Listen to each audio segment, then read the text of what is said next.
Test, test. Test, test. There's three of us. There's three of us. Look closely and you'll see. There's three of us. Just three of us. Just them and her and me. I'm Spike. I'm Kel. I'm Amanda, and once again, I'm confused. What was that? What was that thing you just That is did? the opening for Don't Hug Me, I'm Scared. Okay, I see, I see. With the bird and the big red guy and the little yellow guy. And I have been in like a pit all day just streaming both seasons of Don't Hug Me, I'm Scared because I fucking love it. Every fiber of my being, I fucking love it. There's three of us. Oh, shoot, I There's forgot to mute. Hi Alan, hi Either Tails, hi everyone. And I have just, Hello. I just love that show so much. There is a final episode of season 2, and it's so good. It's so fucking good. It requires 2 watches. It's basically the one about electricity. And you find out the little yellow dude runs on batteries. And when he gets his batteries replaced for the first time in who knows how long, he stops being an imbecile and starts being the smartest person there. But the thing is, early on in the episode, while he's still an imbecile, he is being asked by the duck for a crossword, possible crossword puzzle solving thing. It's like 2 across, the opposite of down, which obviously is up, but he's an imbecile, so he doesn't know that. But what he says is, "Oh, that's when," and they're British, so I'm going to do a bad accent. You don't have to try. You don't have to. Yeah, no. You can why fight Too bad that I'm doing urge. it. defending They're the like, British? yeah. So what it is when the one above is bigger, and then the one above is bigger than that, and then it goes small, and then it's biggest of all. And of course, they're all like, "Haha, you're an causing idiot." me pain. But the thing is, when he's smart in the episode, when he goes upstairs, he finds a room marked big boys. And then he finds another room when he goes up another level marked bigger boys. And then he goes to the attic. And the attic has Leslie in it. And Leslie is playing piano. And Leslie is possibly a god of some kind. And Leslie has a dollhouse on her piano that has a tiny version of him and his friends in it. So that's the little one. And Leslie sends him back downstairs with a book. But the thing is, there was a stairs past Leslie he never goes up, so he never actually got to see the biggest one of all. And it's just really fucking good. If you've never watched Don't Hug Me, I'm Scared, that all sounds like gibberish. I was about to say, this is one of those situations where, like, you are not doing it justice by describing it, because I'm sitting here going, yes, okay. Yeah, this all meant nothing to me. Yeah. What I'm gonna say right now is, if you follow me on Blue Sky, and if you don't, what's wrong with you? I linked episode. I can think of some reasons. Yeah. I linked an episode. Sorry, I'm eating tomato soup, everyone. How dare you? I linked you? An episode on there, and that channel. You're just cosplaying your little avatar. That channel has every episode of Don't Hug Me, I'm Scared on it. And it's good shit. It's really, really good shit. It's the kind of shit that makes me sad that, like, if it weren't for the BBC, something like that would never get funding. It's so fucked up and great. It's amazing. Didn't it start out as a YouTube thing? I think it might have. Anyway. Ravioli, goddammit! Ah! I went to Emerald City last week. Sorry. I wish I was at Emerald City. So Ew. A lot of people asked me where the Iron Circus booth was. We don't do that fucking we're show. like, why doesn't Iron Circus have a booth? So just so you know, you're in demand. Fair, I say fair. Although I shouldn't talk a bunch of shit like I'm doing, because chances are pretty good we'll be there next year. I was about to say, as the person who like actually does the conventions, I'm sitting here going, Spike, we're just skipping this year. What are you fucking huffing and puffing about? Yeah. Okay. So, if I could be a little fucking, inside baseball nuts and bolts about things. How to put this in a diplomatic way. ECCC, Once Upon a Time, was a very good show, not just in the remunerative sense, but also in sort of the social sense. A lot of people who were like-minded about comics did the show and attended the show. and sales were always really nice. It was always worth the show. You know, the juice was worth the Mhm. squeeze, I guess is the way people would put it. I've never heard it However, put that way. yeah, but the show was sold and it changed character in a way that makes perfect sense and I understand completely, but it's a way a lot of comic shows change character in that it kind of becomes progressively less and less and less about comics. And because of that, less and less and less of the It's attendees are it's particularly interested. it's less of a comic convention, more of a content convention. Yeah, it's more like a pop culture convention. Because let's face it, comics, even after a decade plus, maybe 15 years of explosive growth, like absolutely screaming breakneck growth, it still can't hold a candle to film and TV. And Mhm. if you invite a movie star and you invite a cartoonist as special guests to your comic show, a certain proportion of your guests are going to come for the movie star, and a certain proportion are going to come for the comics guy, and way more are going to come to the movie star, come for the movie star. And if you're the kind of person that cares about butts in seats, you're just going to stick to I've inviting always movie cared stars. about butts. Hi, Net But Fisher. butts in seats or butts in general? Butts. Attendee count. Let's say Yeah. you are a massive size queen and all you care about is how many people attend your con. Once again, hello. Hello, hi, what's up? And all May you I care help about is you? like you're obsessed with having more people than, gosh, I don't know, San Diego Comic-Con. You're obsessed. So you're going to think to yourself, if I invite a bunch of cartoonists, that's not going to get a bajillion, quadrillion people in the door. But, you know, if I invite Moana, I forgot his last name. Momoa? Momoa. If I invite Jason Momoa, that'll get people in the door. That's a decision a whole lot of cons make on the regular. Mhm. Doesn't really, bode well for a person like I'm a niche of a niche, and by I mean Iron Circus is a niche of a niche. We're a freaking, People asked stub for of, you. huh?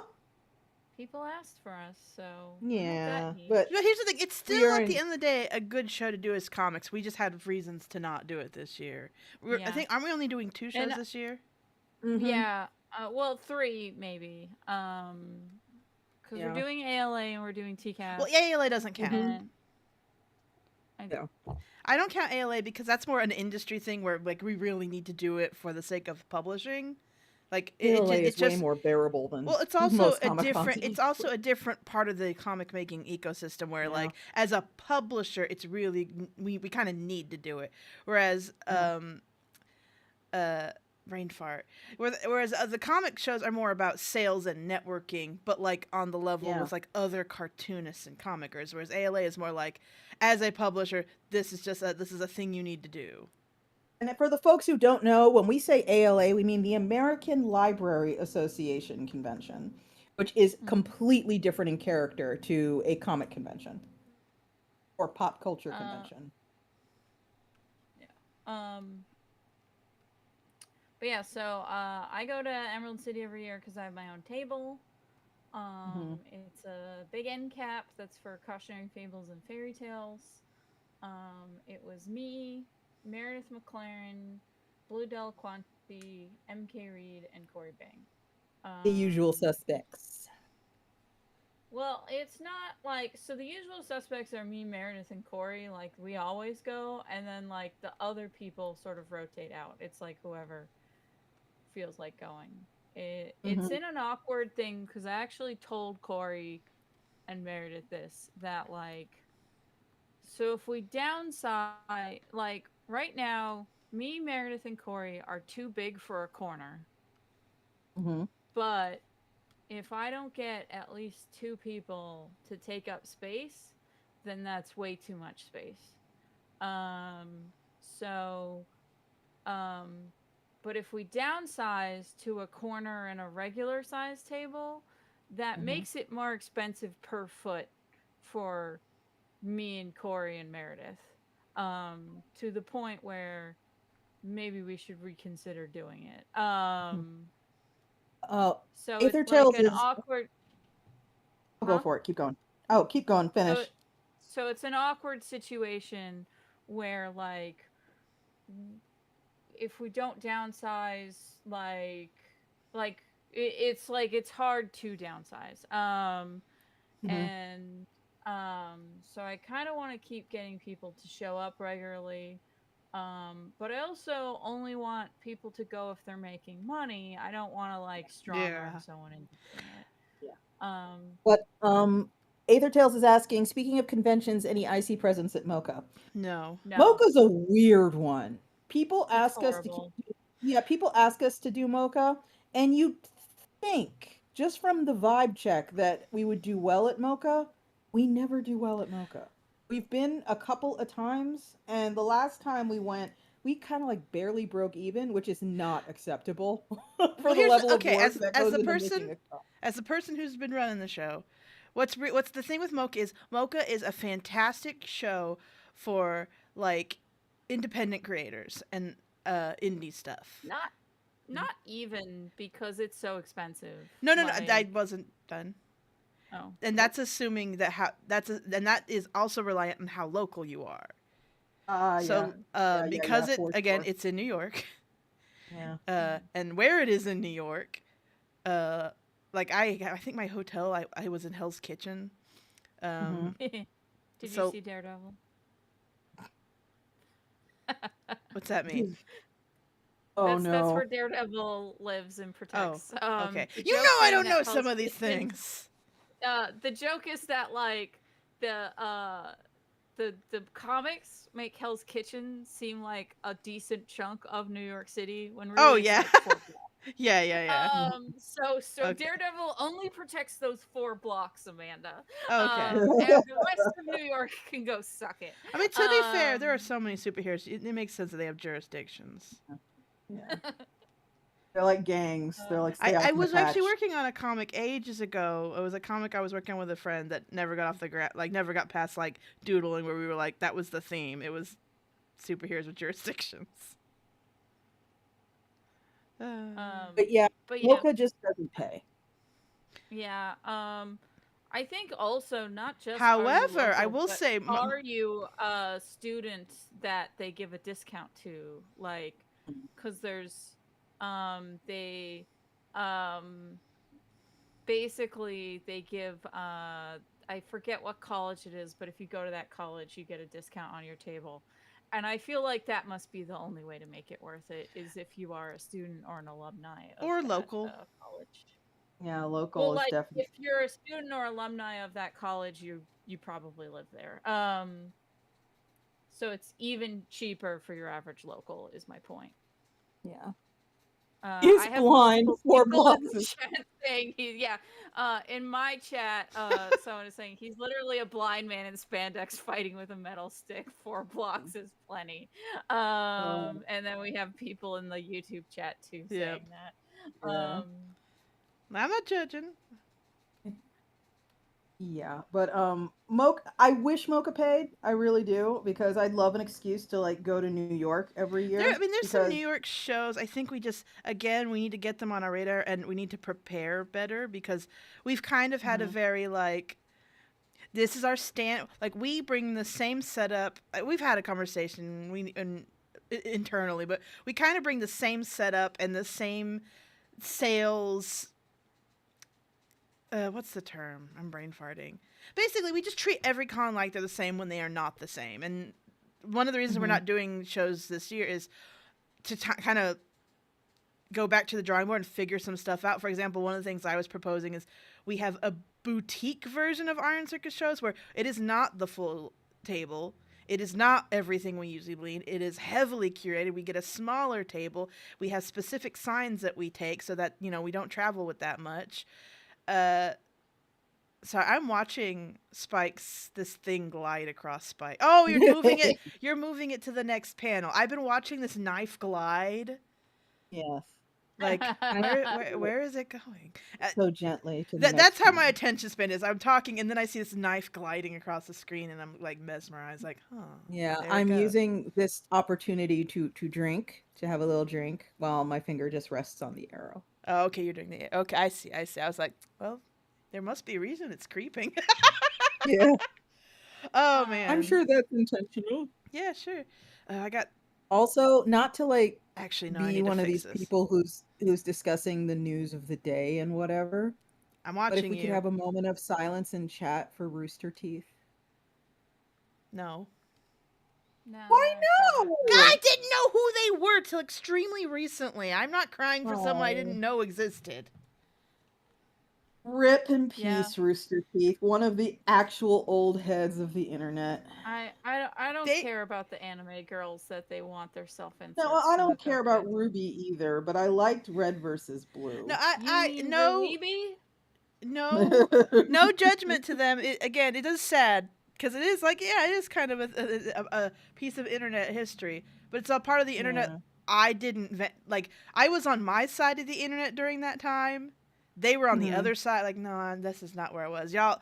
It was. I think about that time that was taking off. I was deep in the ball joint doll hobby, so I was like, But yeah, Red versus Blue was, man, it was a thing. It was a thing. I remember watching Um, Red versus Blue like while I was doing like sort of unwinding from San Diego Comic-Con and shit. Like it was a I'm thing. trying to do a And perspective thing because I'm a fool. that's how we know it was a long time ago. Haha. But um, yeah. So Back in the old days. rip in peace. Rip Rest in in peace, Rooster Teeth. spaghetti, never forgetty. Exactly.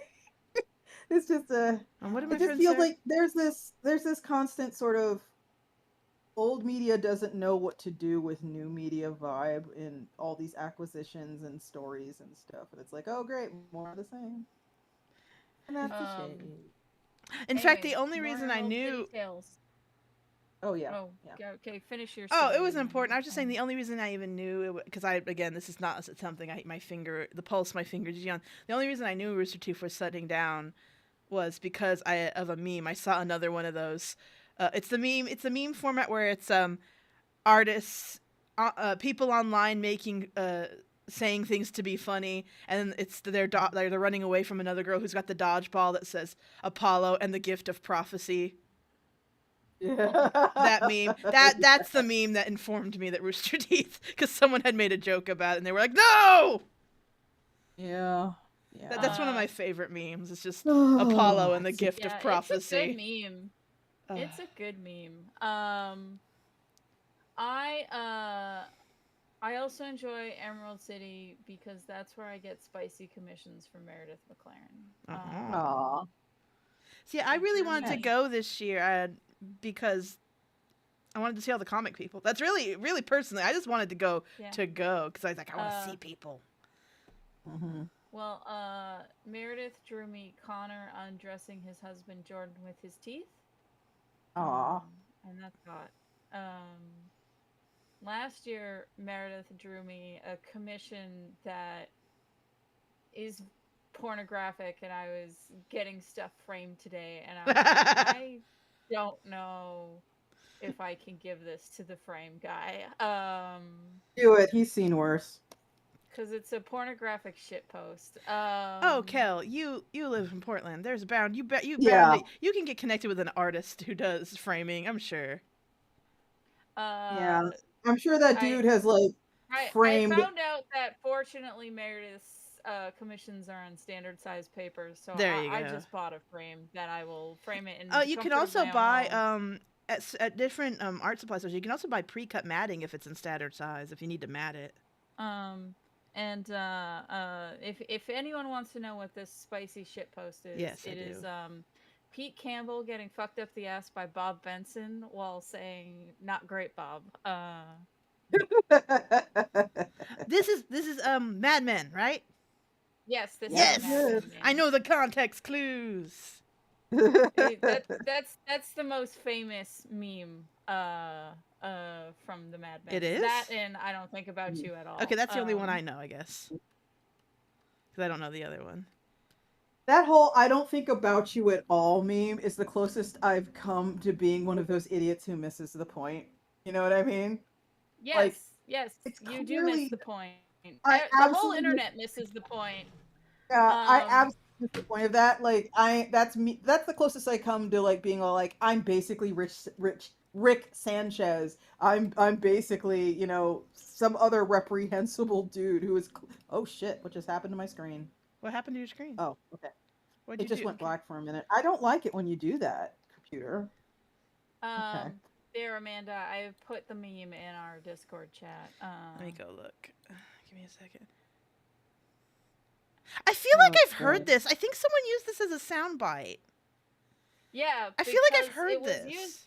That's why I'm like, it's the second most famous Mad Men meme because like his delivery is really great. Okay, Because that must be why I saw it and something about it made me think I've heard this. yeah, the context is Pete has just found out that his mom fell off a boat and is lost at sea, Mhm. because of shenanigans that involved the guy he is going in an elevator with. And Bob is always smiley in kind of a phony way, and it says, how's it going?" And then Pete's like, "Not great, Bob," and then starts to yell at him about his mom getting lost at sea and it's his fault.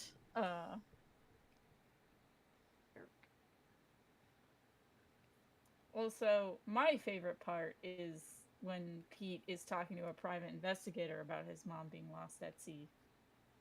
As one does. Because the private investigator is like, "I will spare no expense to find out what happened and to hunt this man who did this to her down." And then Pete looks at his brother, and then he says, "How much are we talking here?" And the private investigator's like, "To bring your mother's killer to justice." And then him and his brother are like, "Ballpark figure." Um, and then after they hang up the phone, both of them sit there quietly, and Pete says, "Well, she loved the sea." And his brother's like, "She is with Dad now because their dad died in a plane crash." Um, and that they just agree to leave their mom in the ocean. Who cares? It's been a long time since I've seen Mad Men. I rewatch it on the reg. I have it on Blu-ray because I wanted to listen to all the audio commentary. There are 2 commentary tracks per episode. It's great. Hmm. One episode, the commentary track is everyone in Mad Men who is in LA Noire talking about LA Noire for like a half hour. I Oh. I did fall down a YouTube hole recently that made me like very disappointed in everyone. Uh-huh. Mm-hmm. Do you remember that that 3 hour long Steven Universe is garbage and here's why video? Oh yeah. To this day, until very recently, I'd never seen it. I just knew its reputation, and I was like, I don't got fucking Yeah. time for that. Yeah. And everyone made such a big fucking deal about it for years. Like, oh, if you hate, like, oh no, if you like Steven Universe, you need to watch it. It'll change your opinion on it. Or people who like Steven Universe, like, oh no, this, it's so devastating. Huh? I saw who made the video, and they're also someone who made a Legend of Korra is garbage, and here's why. Basically copying H Bomber Guy's Sherlock video. Yeah, so I saw who made it, and I was like, I don't care about this. Well, I knew nothing about them. Yeah.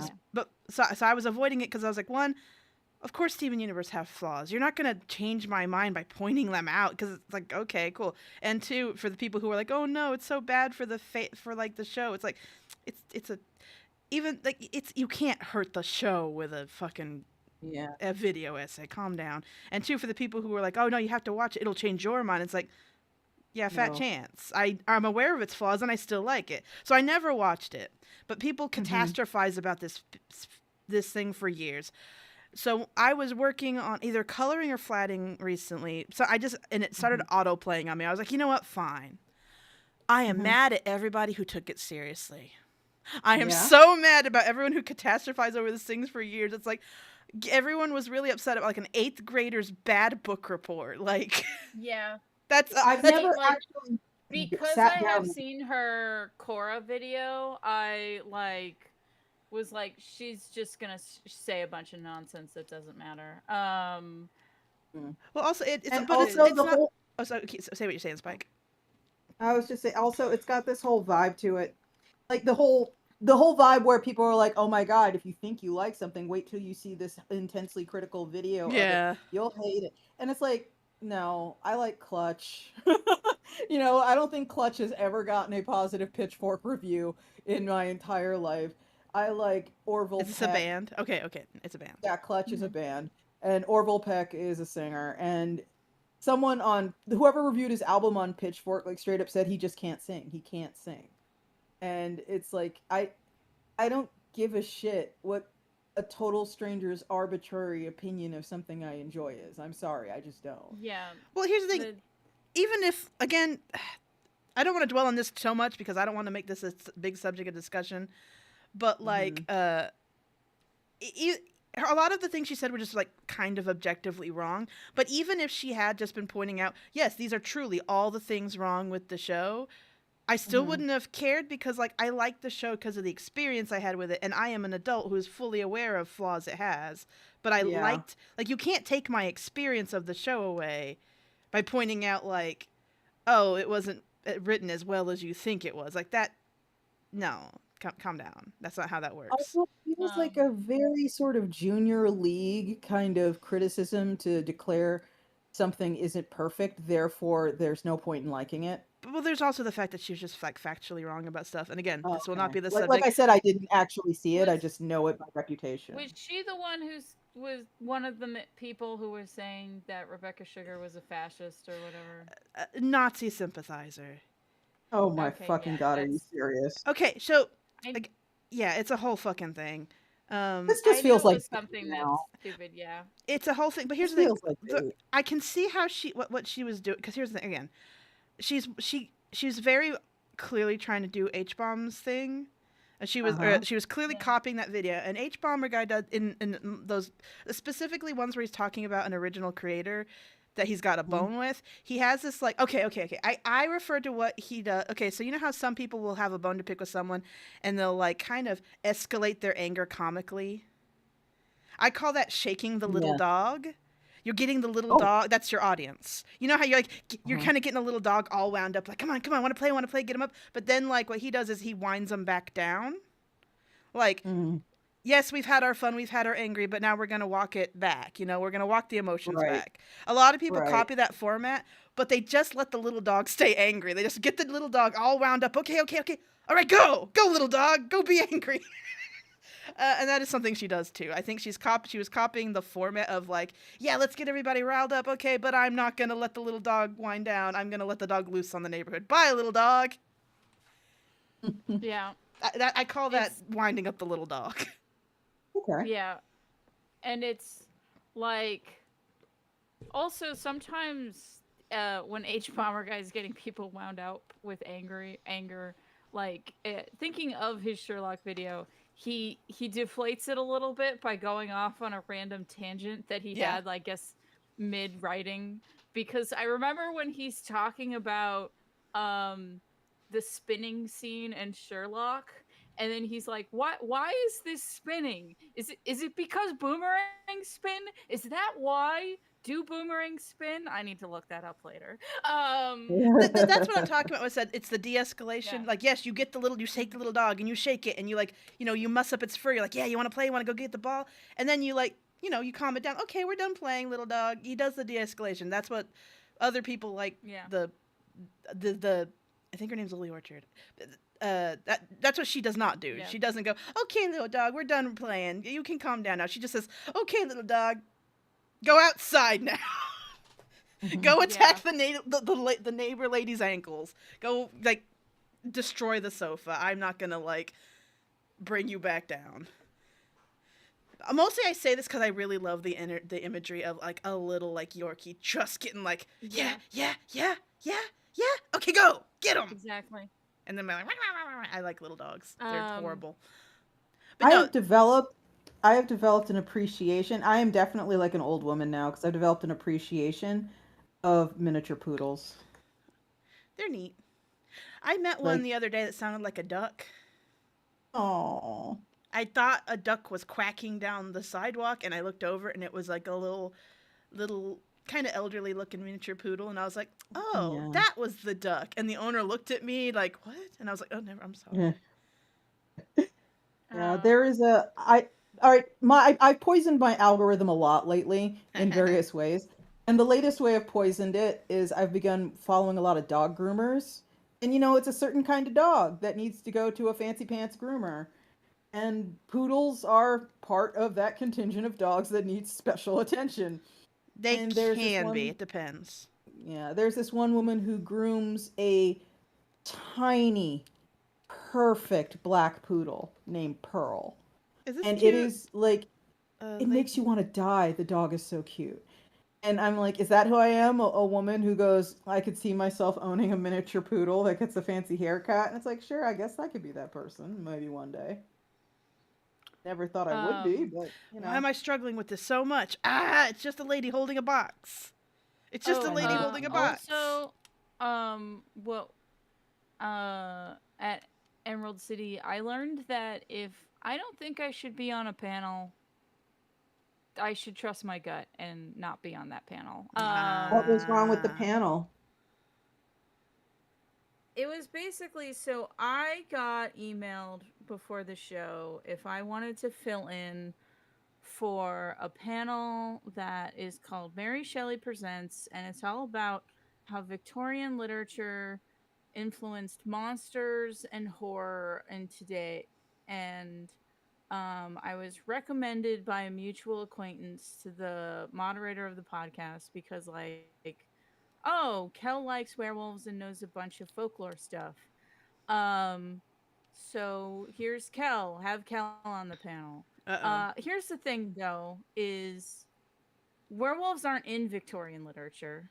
Ah, Uh-huh. interesting. A lot of people say, well, werewolves and vampires go together, and vampires are in Victorian literature, so surely werewolves must also be there. Mm-hmm. But they're not, because Victorian literature is all about like repression and being too civilized and buttoned up straight. Mm-hmm. The closest you get to werewolf fiction would be like Jekyll and Hyde, which is really just a "don't do drugs, kids" story. Mm-hmm. Um, and I explained like the stuff I know about is older than Victorian literature and is like doesn't really apply. So I'm probably not a good fit. And they're like, no, no, no, we'll be broad enough that like you can be included. And I was like, okay, being on panels helps sell stuff. The other thing is I don't like that much Victorian literature. I have read a decent chunk of it, and I don't like most of it. Mm-hmm. And so I get on the panel, and the first question is, what Victorian authors have influenced your work? Oh no. Uh, Whoops. And I'm like, none, I hate them all. yeah. Charles Dickens can die in a hole. He probably did. Uh, then, uh, yeah, and it's like, it was basically like, I think the first half of the panel I didn't talk because I didn't have an answer Mhm. that wasn't insulting the topic. Right. And then it's all like, how does like motherhood and the role of women in Victorian society like reflect your work today? And it's like, it doesn't. I hate Yeah. kids, and Yeah. I don't write about that. Yep. And yeah, I did get a good zinger in about Dracula, but that was about it. I was like, all right, in the future, if my gut is telling me don't be on this panel, I should not be on this panel.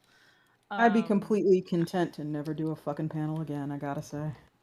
Oh, I'm just gonna say the um, whole point of me bringing up that whole video thing is, this is just me oh, taking the opportunity. If you were someone who recommended this to me for years and told me I needed to see it, you're on my list. You wasted my time. That's all I wanted to Amanda's say. Amanda's going to uh, actually murder you, The is what point she's wasn't to saying. talk about the yeah. video. The point was to guilt everyone who Yeah, said I like, had to how watch dare it. you Yes. recommend this to me? We're not calling out the video. Mhm. I'm calling out you. You Yeah. know who you are. But yeah, my good zinger about Dracula was that Dracula is about how a good guy with a peerage is the only one who can stop a bad guy with a peerage. With a what? Okay. A A peerage. peerage, A peerage. yeah, What does that it mean? means like a noble title. Oh, okay. Okay, I think I'm ready to actually leave this alone and start fucking See, shading it. Okay. it's so funny. Like, the only thing I've read Dracula twice. The only thing I remember are like all the logistics about shipping his body. That's all I Because remember. he Are needs that yeah, that's Transylvanian earth. yeah. Yeah. All I remember Yeah, is like he there was needs a that lot of dirt. logistics about shipping him in a box, and that's all I Yep. remember. I I think it's really funny. In What We Do in Shadows, where there's the episode where they send Guillermo around the world to get their native dirt for them. Um, Hmm. and so the England's easy because that's pretty easy to get to from America. Mhm. And then Nadia, it's like some island off Greece, so it's a little bit of a trek, but it's not too hard. But then like getting Nandor's dirt is like super difficult in a war zone. Mm. Okay, there. I Um, think I have successfully drawn this fat narwhal lady holding a box slightly from a low view. There. That's nice. There. Ugh. so someone's in the chat saying shipping Dracula now a major motion picture, which is true. Um, Yeah, there was a Nick Cage movie recently about the guy who hauls Dracula. Renfield. Was that no, it? that's a different That's a one. different one. So, Oh. Ether Tales is talking about someone made a horror movie that is all about the ship that took Dracula to England. Oh yeah, yeah, Um, yeah. yeah. And the people who made that Nick Cage movie about Renfield are cowards because they didn't make it Mhm. gay. Oh. It's not gay, so they're cowards. It really should have been gay. But isn't it a comedy? So if you made it gay and it was a Yeah. comedy, that would Ugh. risk making it look like you were ridiculing it. Thank you, Alan. Sorry, Alan said he's fallen for the box holding lady on John. That no, it can just be a comedy about a shitty relationship. Fair enough. Much like Guillermo and Nandor. Oh, just in case nobody realizes it, which I don't know why you would, because I've said it like maybe 2 times. These guys, this is the these guys, this is Chad, and this is Thad. Kristen And Cheney this guy is saying Renfield and was this just okay. It would have been better if it was gay, but and they're this cowards. is Oh, this is Chad, this is Thad, and this is Brad over here, right here. So Chad, Thad, and Brad. It's important that you know that. they're Chads. They're Chads. They are in our Chads. They are the society. Chads of their Yeah. culture. This is like what you look like Yes. when you're a big deal. Thank you. Also, I learned something super fascinating today that's going to influence my world building. Gross. It's Yeah. about how, you know how there are all these different like languages and they are all written This is the in first different time directions. I'm hearing about this. Go on. Shut up. They are all written in different directions. Like, for example, you know, when you write in English, you go from left to right. But if you're writing in Hebrew or Arabic, you're going from right to left. And, you know, just there are different directions things are read in. And the theory is super fucking cool why certain languages are read in certain directions. And for, let's say, Hebrew, part of the reason that may be, and this is just a theory, they obviously can't time travel and prove it, but it's really sound as far as I'm concerned, that languages that were originally transcribed in their early history in stone are more likely to be you read from right to left, because if a person has a hammer and chisel and they're chiseling out something, they're going to want to hold the hammer in their Oh. dominant hand and the chisel in the left hand. And just the way you hold the chisel when you're hammering it, it's way easier to hold it at an angle, angling left, than right if you're trying to chisel something as precise as a pictogram or letter. And whereas if you were a scribe and you wrote like on papyrus or parchment or something like that, you wouldn't want to go from left to right, because your hand, as you write, if you're right-handed, like most people in human history Oh, have been, shit. Okay. you would smear it everywhere. And so, how the language was originally transcribed likely influences the direction in which it's read. Kristen Cheney is saying the things I didn't like about Renfield would not have been helped by it being gay. Well, see, this is the thing: is it not being gay is a symptom of them being cowards, and because they are cowards, the movie is better. Okay. The movie is bad. Here's the thing. So, Can I they, can I give my non-Dracula expert opinion? Go for Yeah. it. My Dracula layman's opinion. Yes. I saw the trailers. I saw what Nick Cage looked and acted like. I didn't want to see him any kind of way with anyone. He was gross, and not in a fun way. In a, who designed this? Where? Bad. But so what I'm saying, gross looking, and not in a fun way. Is they were cowards, so they wouldn't go as freaky as possible. I'm glad, frankly. And they also were kind of pro-cop, because they're cowards. Thank you, Alan Lord. Alan Lord said those half-tones look great. Just I appreciate it. in general, the movie would have been better if they weren't cowards. Most movies were. Yeah. I was thinking you could put that at the end of the review of nearly every movie on Earth. This movie would have been Most better people if you are weren't cowards? a fucking coward. Yeah. I hate. I'm Yeah. doing that thing Oh, where I thought it was no. cute how chubby she was, but now I'm covering it all up. Dang, covering all her chub up. Because I am the way I am, and spoilers make me want to watch movies more than vague trailers that don't spoil anything. I recently watched a video by Broe Deschanel about the movie Saltburn. Do not talk. Don't. And That one's queued up for me. I won't ruining spoil. Saltburn. This won't Not ruin the- it not for the you, Amanda, movie, because but you the haven't seen review. the thing that it's compared to. Okay, cool. All right. So basically, a lot of people I know really liked Saltburn, and I was like, oh, I'll check it out eventually. And Broe Deschanel hated it because she was like, this movie really wants to be a better movie, and that better movie is Talented Mr. Ripley. And she breaks down basically all the stuff that Saltburn tries to do, and is kind of blatantly in her mind blatantly copying from Talented Mr. Ripley and not executing as well. And this made me want to watch both of those movies back to back, like way sooner than I'll get to it eventually. So I have queued up watch Saltburn, and then immediately afterwards watch The Talented Mr. Ripley. Because that spoiler made me way more interested in watching it. I have a lot of things in my watch queue. Like, I haven't watched the 2 newest Hazel videos, and I need to. It's basically a crime that I haven't watched the 2 newest Hazel videos. Hazel is one of those YouTubers who doesn't make videos often, and I appreciate it because when she does, it's like, oh, you made this for me. Thank you.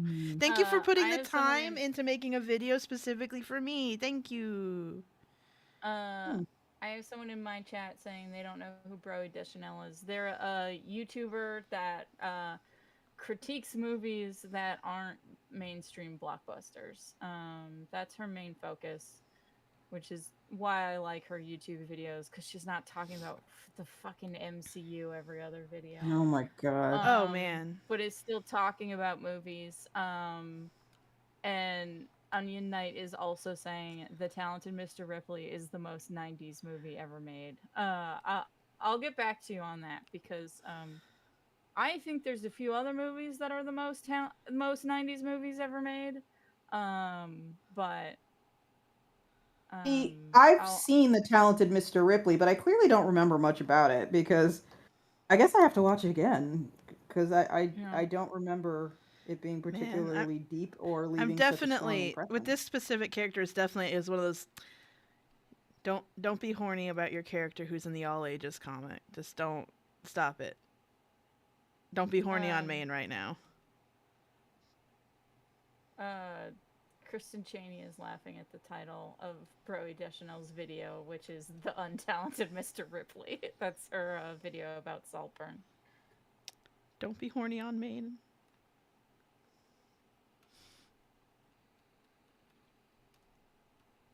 But yeah, if anyone here hasn't watched Broe Deschanel's videos, they're really good. No color. Black and white comics only. See, colors for chumps. I mean that when when Porima was getting pitched around before, I decided no, fuck this. It's going to be a webcomic, because then no one can tell me what to do, and I can do whatever I want. When it was being pitched around, the pitch was like had a bunch of color sample pages, and the moment it's like, oh, it's gonna be a webcomic. Oh, I can do whatever I want with it. Flush color down the toilet, no color. Yes. Black and white, and tones and textures and hatching. This is a thing. This is a thing I've said before, but I'm going to reiterate. See these people? I have no idea what color any of these people are. I have no idea what color their skin is. Bettany has stripes. I couldn't tell you what color the stripes are, and I couldn't tell you what color the skin the stripes are on is. I don't know, and I'm content to never know what color these guys are. They just aren't. I've tried a bunch of colors. Nothing looks good. I've tried them like fucking avatar blue. I've tried human skin tones. I've tried a bunch of skin tones. I don't like any of them. So fuck it. They're gray. They're black and white. That's what color they are. Net Fisher is saying Hackers is the most 90s movie ever made. I think the most 90s movie ever made is I forget the name of it, but I know that Ben Stiller is like the sellout guy that doesn't get the main girl. I have yes. Is it the one with the lady with the hair thing? Lady with the hair. What? Spike, do you know the name of this movie? Is it the bit about the genius who's the janitor? No. Wait, what? No, that's not even no. Is it with the lady with the cum? Is it the lady with the cum in her hair? No. Something about Mary? That's Something About Mary, and that wasn't a 90s movie. Oh, it wasn't? Okay, I don't know things. It's basically girl is dating disaffected slacker guy. The scene I remember with the disaffected slacker guy is that he answers the phone. We've reached the winter of our discontent. Like he thinks he's more literary and smarter than everyone else. I would break up with anybody instantly who did that. I'm gonna have Matt. Yeah, I'm gonna test that theory. Matt, and then, this is your "Would you love me if I was a worm" moment. Matt, go. So the Reality love triangle is like this lady slacker guy. Yes, it's Reality Bites. Onion Knight has it in the. Kristen got it in ours. It was a race. Yeah. It was a race. Yeah. So it's like she has to pick between the slacker guy who answers the phone like we should pit our chats against each other in trivia.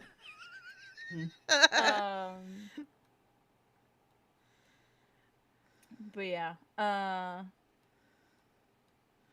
I do not. Yeah, I'm not familiar. It's been way too long since I've seen any of these movies to contribute meaningfully to this discussion. I mean, I clearly don't remember that much about Reality Bites other than those two things. Reality Bites does feel very 90s, but I've never I think seen that's it. probably See, just these the are all things title. I'm throwing out titles because like I've heard of these things. I've seen Yeah. trailers. I've never seen the thing. But I used to see Yeah. the same trailers on VHSs. When I was a child and in the Mhm. video store, I saw the poster for Silence of the Lambs and thought it was about killer bees Same. and Same. wondered why is a movie about killer bees called Silence of the Lambs. Same. Well,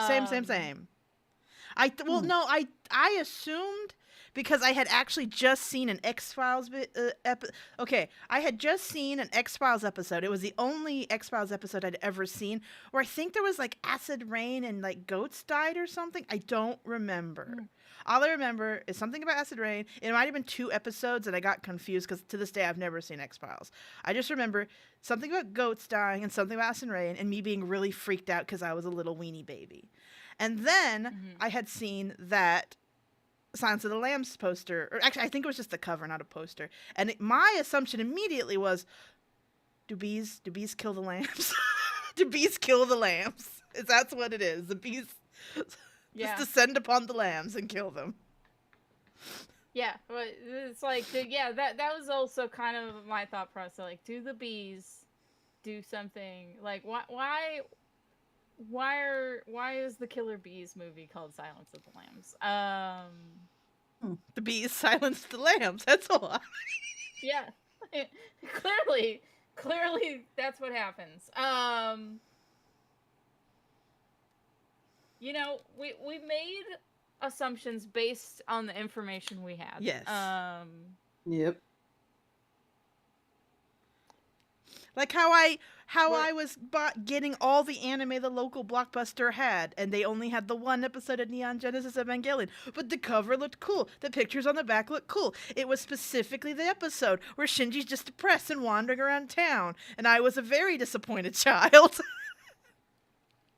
I actually now understand what Neon Genesis Evangelion is about because I finally just sort of admitted to myself, whatever this show is, it doesn't do it for me.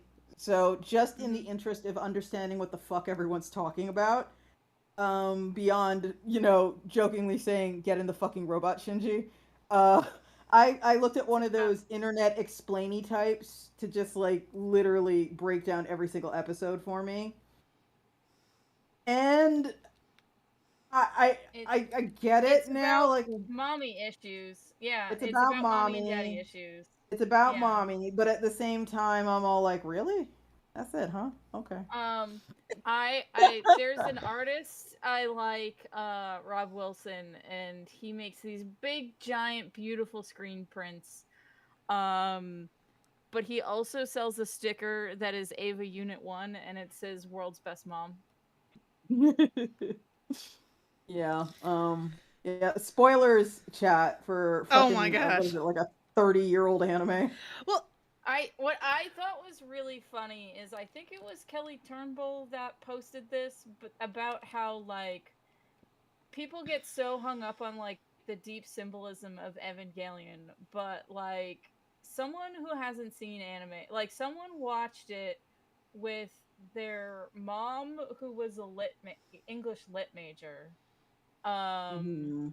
and had not seen, it was like her first anime, and they're like, there's a lot of like symbolism that you might not get, and she's like, oh, the inside the robots looks like a womb. This is gonna be about moms. Like instantly, like Yeah. It even fills up figured with it out. liquid that keeps you safe that you Yeah, can breathe. Yeah. yeah. here's the thing about it is I also agree it's not for me, and I was actually kind of into it for we've talked about this before where I realized like it was one of those if it's all it was all I had in turn Right. because I didn't have other options, but that doesn't mean it's bad. It just means like I latched on this thing that was doing the things I wanted but not in the way I wanted, but hey, I was at least getting the things I wanted. Yeah. um Yeah. and when I found other things that did the things I wanted but in a way that was more compatible with me, it was like, oh, I guess I don't like this as much. However, I still really appreciate it for what it is. Me realizing I don't like it is not me saying, oh, I realize it's bad. I just realize, oh, there's other things that are more for me. This is not for me. But I can completely understand why, like, in the time, kind of like Star Wars, like, at the time, this would have been, like, a bigger deal because it was unique at the time. Yeah. Whereas, like, for example, I will never, like, Kel has experienced me watching movies for the first time. For something like Star Wars, I got to watch Star Wars finally. And it's one of those things, like, I will never be able to understand the feeling of watching it for the first time when it came out in the environment that it came out in. Yeah. That Yeah. time for me has gone, so that is an aspect of it. Yeah. Yeah, for sure. There are experiences you simply cannot have because things are victims of their own success in a lot of ways. That they and I did watch Ava all the way through, and Same. while it is also not for me, I'm glad I watched it as an adult because there is a lot of interesting shot composition in it. Like there's that famous shot of the robot with the big red sun behind it. Oh yeah, there's a lot of rad ass shit in it, for real. Yeah, so it was one of those things where it's like I'm glad I saw it, but I don't need to see it again. And when I first watched it in high school, I watched 2 episodes and hated the dub voice acting, particularly Asuka, and bounced off it super hard because I thought her voice was horrible and annoying. I'm glad that Netflix redubbed it, because that's how I ended up finishing it. Can I tell you about a tweet I left in drafts? Because I didn't feel like getting in a bunch of fights on the internet. Do I have to screen this one? You want to pop it to me in Discord? No. Is this about how you hate Cowboy Bebop again? No, I don't hate Cowboy Bebop. It just doesn't do anything for me. But the thing that I left in drafts, because I'm like, you know what? This is just me wanting to fight. This is like me being 16. Oh, that was me with Pal World. I left a lot of Pal World talk in drafts.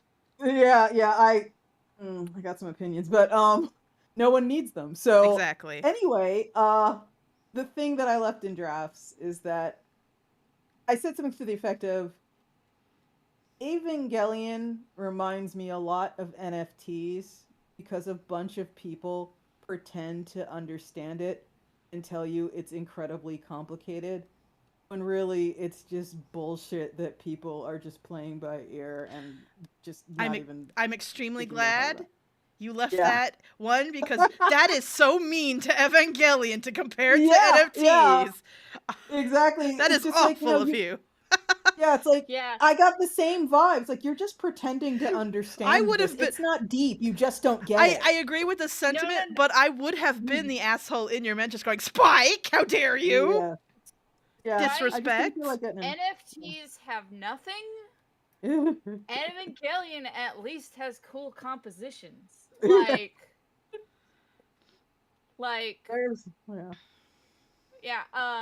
there are some very cool shots in Evangelion. NFTs have nothing. They have nothing. But there's also like a fucking Dance Dance Revolution episode, and it's like, really? Hey, I like that episode. Also, that's a good. Fuck you. Okay, fight right now. Throw down. Okay. I'll beat your frail ass. Let's go. Also, Spike. Yes. I think a lot of people who had their minds blown by it saw it when they were 13. Yes, that whole magical. It's like this is your first sort of time interacting with media you can kind of grasp. But again, like, also, it's the first. Well, so it's the thing where it's like, I was talking to, I forget who I was talking to, but it was about Mad Men, so frequent topic. And it's not that the Mad Men's symbolism is complicated or hard. It's actually extremely on the nose, but it's more, most people are not used to media doing that. Yeah. At least not television. So the fact that there was visual symbolism, like they go in the mechs and it's basically a womb that fills up with amniotic fluid, like that Mhm. is symbolism, learning to read symbolism 101.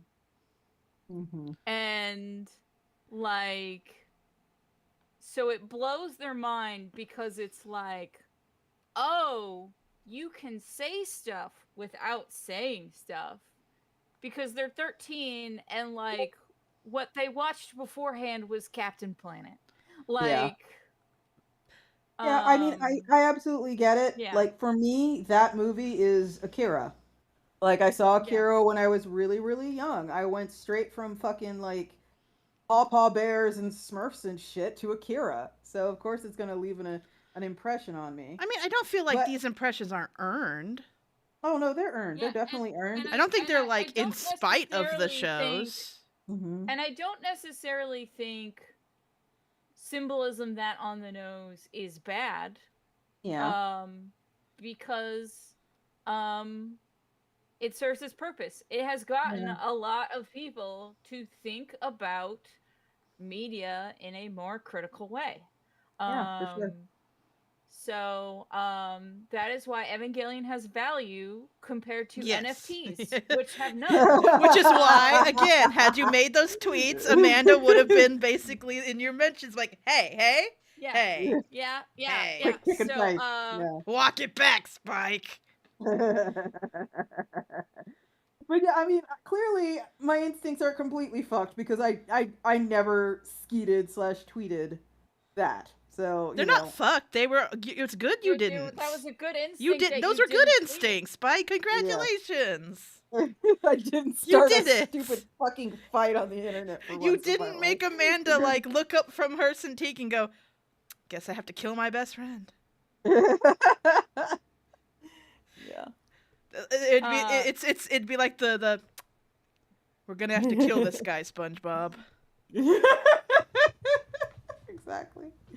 Yeah, and I was like, yeah, there was actually a comic I saw like 1,000 million years ago, and it was just a comic of someone sitting in front of a computer, and they're typing away, and it's just showing them going type type type type type type type type type type type, and then there's a panel of them just sort of clearly reading over what they just typed, and then they take their finger and they press and just goes delete, and then Oh, their for next sure. shot you see they're like not sitting anywhere near their computer, they're like having a bowl of cereal in the kitchen, and they went, nobody needs my opinion.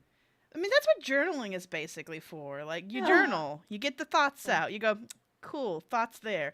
And Ether Tales is saying for Mad Men, framing and symbolism is also what the setting is about. Talk about symbolism. The whole fact that they work in advertising is a metaphor for Don Draper's whole fucking situation because And it's the fact about he how what is turns presented to the world is a lie. Like, and the fact he turns every sincere moment he has into like an yeah, opportunity to sell Coca-Cola or some shit. yeah. Every Um, meaningful thing he experiences, he just fucking puts on television to sell shit. yeah. So depressing and Um, hollow. But I've always read. yeah. You know what I'm actually super into these days, even though it's really fucking stupid and incredibly What? esoteric and far from being universally enjoyable. Those things you see how dare you? time from time to time, which is like Tony Soprano, Christopher Moltisanti from The Sopranos, and someone will caption just a shot of them with Christopher saying something to Tony, and it's something that he never said in the show, but it's like modern. It's like, yeah, Tone, it's called like emotional gothic horror. It's like if the ghost in the house is that your mom died. It's incredibly fucking stupid, but I really enjoy. Why can't I draw her hair today? Ah! Yeah. Anyway, if you haven't watched The Sopranos, everyone, you should watch The No, Sopranos. thank you. It's Mad Men's really better, fucking. but No, No, thank no, you. you're wrong Sopranos there, but is. okay. Oh Yeah. no, Mad Men's so much better. No, you're wrong. You're wrong, but okay. It's okay to be wrong. You can be wrong about lots of things. I'm still thinking about the little poodle that quacked. You're allowed to think about whatever you want. I I can mess up her hair. These are just the I pencils. I can fix them later. Also, can I show y'all also something? It my depends. favorite review of Pluto the manga is like, so the United States of Thracia lied about this Persia having robots of mass destruction, and then they put in the quotes, I said the comic was good, I did not say it was subtle. Mhm. Okay, I um am downloading something to show you all now because I So love you all I so need, again, much. like most things you do, I feel like I need to screen this. No, you don't have to screen this. It's fun. I You promise said you don't have to you've scream. burned me before. I on No, two I separate promise. I occasions. promise. On two separate It's okay. occasions, I had to sequester There we your go. bullshit into So special. everyone, if you follow me on Blue Sky, you have Let's go probably see. seen some of these pages, and here are some new pages that I just got Let's see. Let's from see. Meg Gandy, and these are Oh, okay, pages of that's Lucas fine. and That's fine. Odessa. And oop, no, there, that's the first one. Okay, so here's Odessa coming Where you did home this with her on Blue friend Sky? Ashley. Huh? mhm. You did this on Blue Sky where? Yeah, I post a Yeah, lot of this I in Blue posted Sky. them on Blue Sky No, like just now. No, a few no, they're days on my ago. screen now. Oh, we can't see that, Spike. Oh, really? I Because it's only in Clip Studio Paint. uh can't see it. We're only seeing the guy. Mm. Hold on.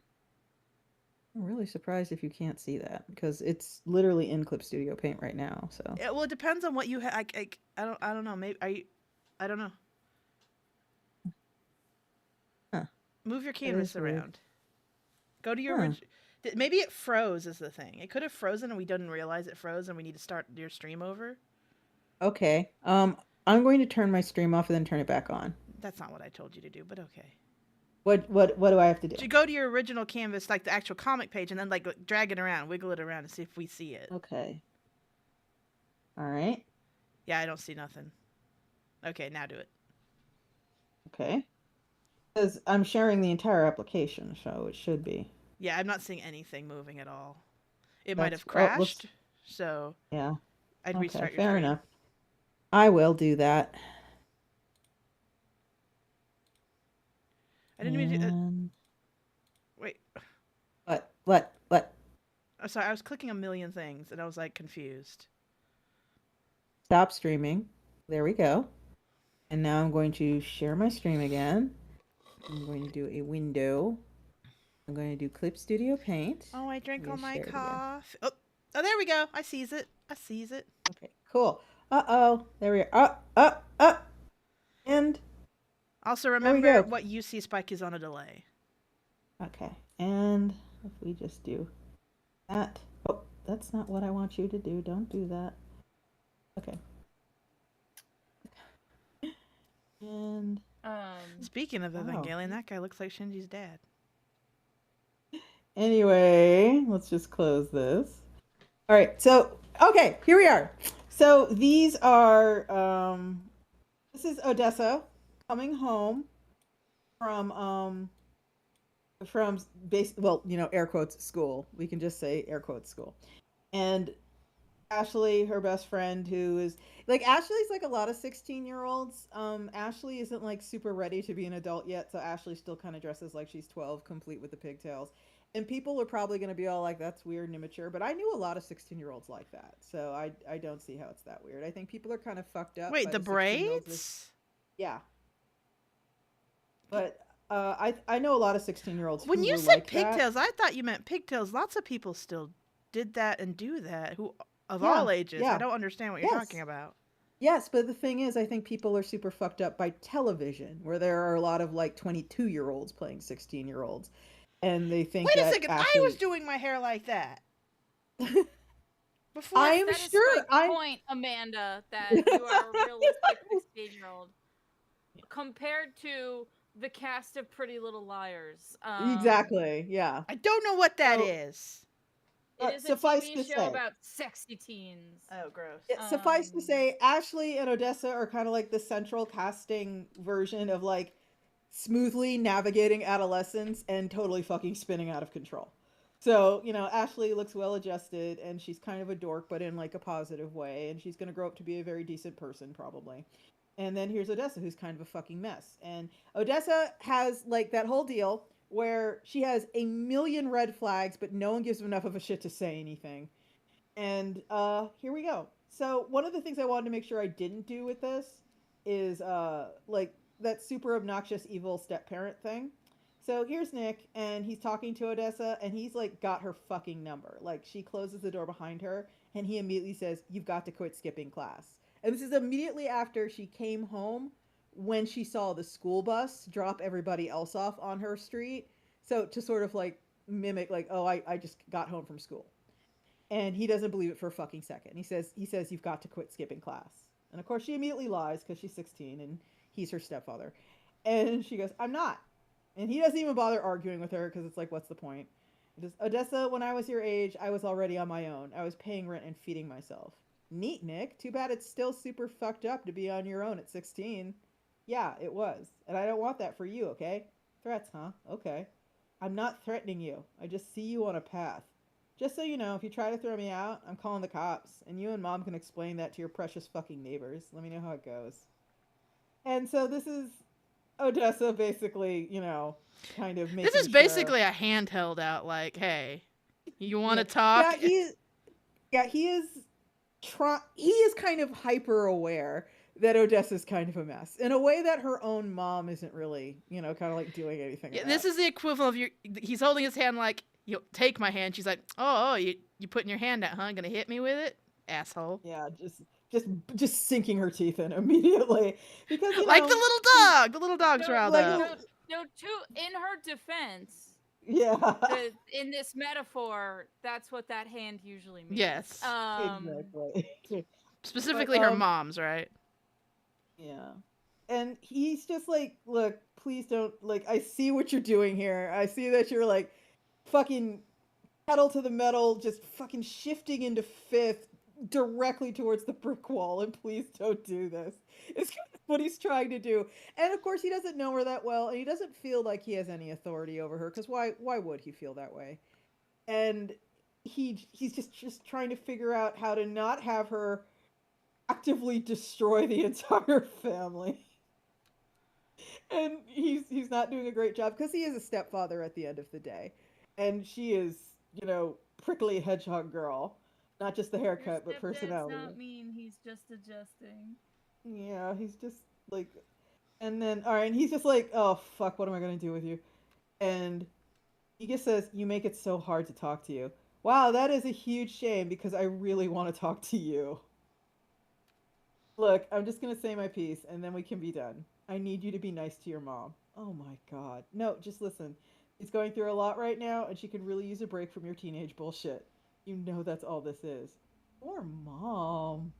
It would be great if everyone in the entire house, everyone in the entire house, if you could just settle down, okay? If you could back off just for a little while. You know how to push every button she's got, Des, and you don't let up. So he's like trying to have like adult conversation with his 16-year-old, Too bad air she's quote, not an adult. Ooh. yeah, She's he's not. 16 year She's not ready yeah, to receive this information. yeah. She won't be ready to receive this information for years. And she was a package deal with her mom, obviously. Oh, and this is why I fucking love working with Meg Gandy. Behind Odessa here in her room is all of her awards, because one of the things that gets established early on is Odessa goes to the gifted school. And the gifted school is a performing arts school.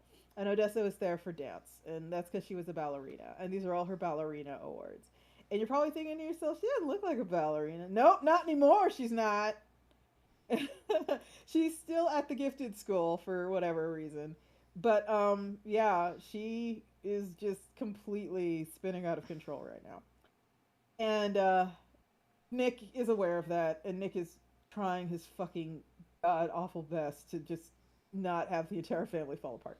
And it's not working because fuck you, stepdad. I am surprised that someone this well adjusted Mhm. married Odessa's mom. Look, that happens all the fucking time. That happens all the Yeah. fucking time. Because The again, heart he wants what it wants. not just that, but people have other faces, and some people only see that face, and it's not till it's been a Yeah. few years, and we're in the thick of everything. That's like, oh, you act different when Yeah. you're home. But yeah. Yeah, so that's where things are on Lucas and Odessa right now. Meg Gandy and I have been working on it since God, a long time. A Ages. long ages and ages. But it's finally picking up speed again, and I'm really happy because I am desperate to have this completed and out there. He might have gotten trapped. Speaking as the omniscient creator, he did not get trapped. It's a very the heart wants what it wants kind of thing, and she's exciting in He's a the one who's like, I can fix her. Yeah. what, entirely maybe. It's just sometimes these kind of pairings happen and people have no idea why. It just happens. Like, here's the thing: he dated and married her as like not as a mom. Yeah, yeah. And He only got to see mom's side later. later, yes. And Odessa, remember, she used to be young and she used to be one of those gifted kids. So it's all like, oh yeah, here I am, a single mom to a gifted child, and she's so special and so gifted and so talented. And isn't that interesting? And he was probably like, oh, that's cool. And then Odessa, the hormones kicked in.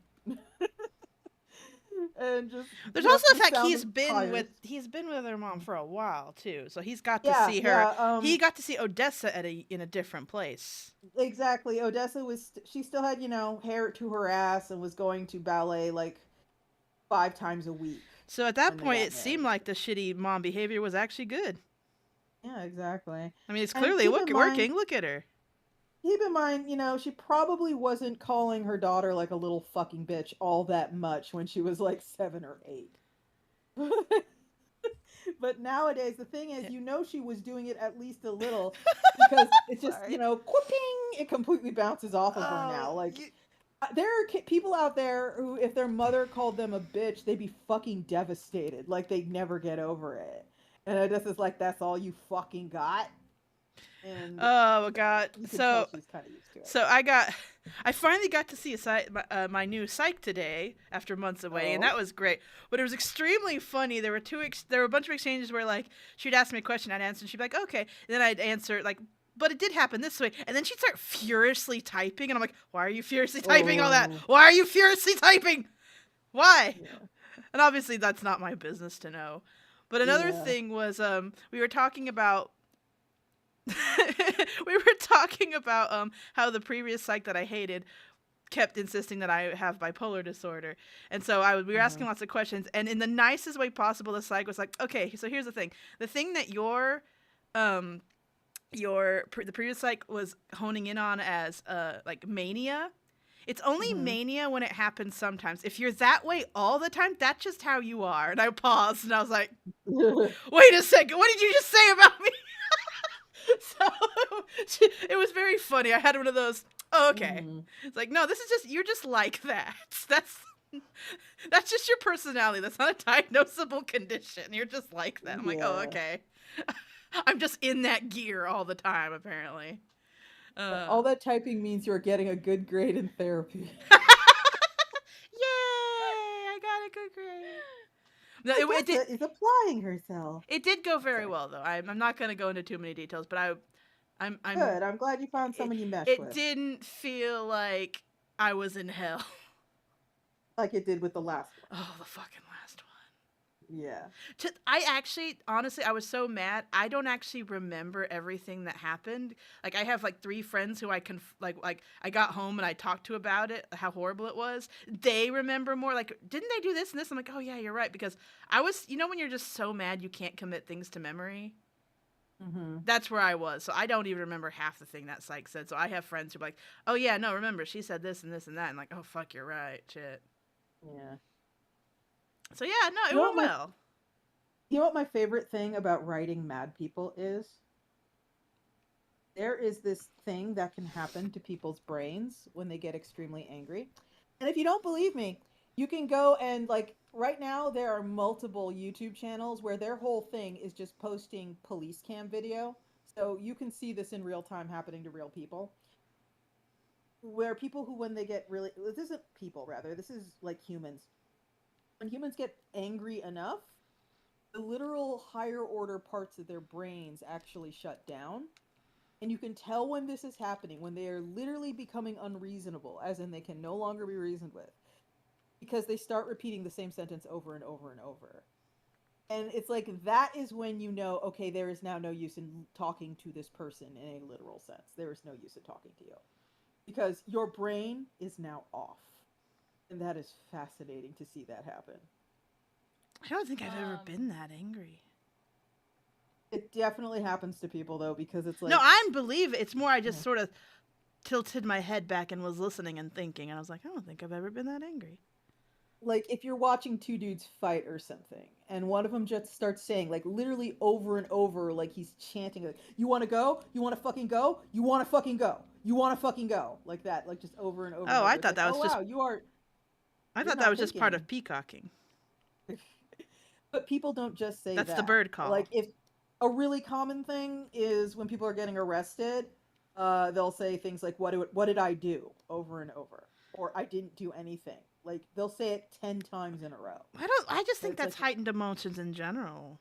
Well, yeah, because you're not thinking anymore. Well, I also don't think it's you're not thinking. It's also like if you're genuinely in a situation you've never been in before, that's kind of all you have. You don't have a lot of things to fall back on. So I think it's more like it can be they're so angry you're not thinking, but it can also be like you're literally in a brand new situation. You don't have any preset responses except a few. So you are in fact just going to repeat the same things because you have nothing else to say. Like, it depends on the situation for sure. Like I've done. Oh. Mm-hmm.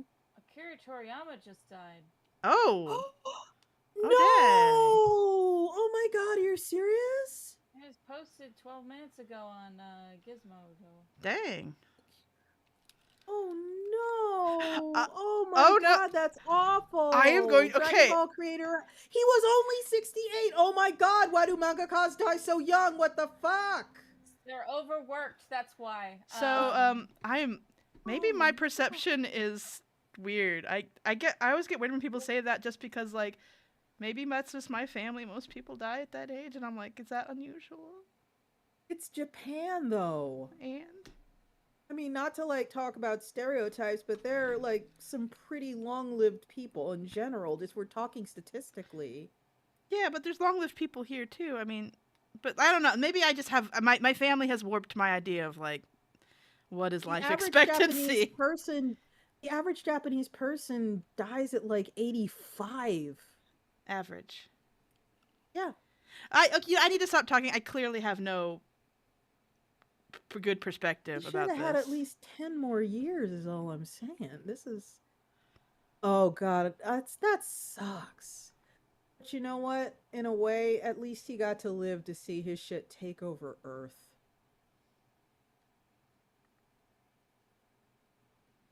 I might genuinely have to check on my brother, actually. I'm going to put that in my to-do notes. My brother is covered in Dragon Ball tattoos. Head to toe. I might have to check on him. I'm going to put that in my notes. An absolute shame. Pour one out for a legend, y'all. Miyazaki's not human, though. Sorry, Kristen said that Miyazaki's like 83 and still working. Okay, Miyazaki is a Spider George situation. Oh, R.I.P. R.I.P. to a real one. Well, this is the thing. It's not the still working part. It's the overworking of mangaka in general. So it's like they were overworked so much. So like the damage is done like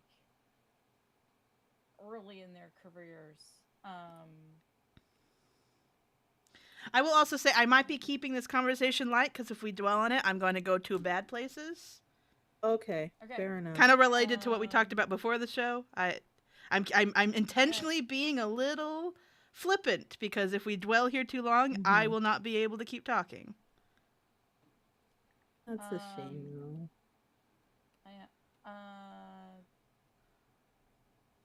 Trying to think of something else. I like big boobs. Nice. Thank I you. like pulling boy hair.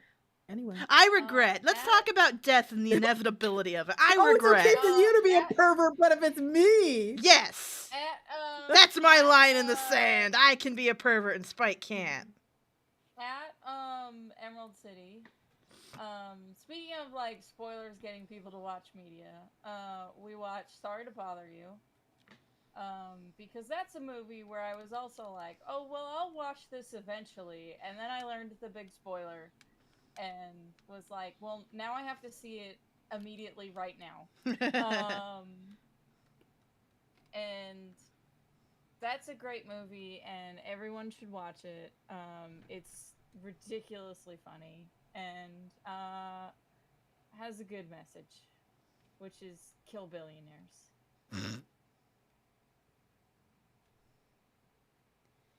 Spike, you need to see Sorry to Bother You. I know, there's a lot of things I need to see. Speaking of which, there has been this movie that is being advertised to me lately, called The Society for Magical Negroes. Is anyone seeing these? I have seen ads for it, yes. I got a blitz of ads briefly, and then they disappeared. Yeah. For folks who don't know what it's about, it's quite literal. It's not magical Negro in the trope sense. It's literal magician, like Harry Potter, real wizards. But I thought it is commenting on the trope too. I thought that was the point. It is yeah, I'm getting to that. Oh, it is commenting on the trope. They are quite literal wizards, but they are a society of magical Negroes whose purpose is to keep white people happy. And their whole thing is when white people aren't happy, black people suffer.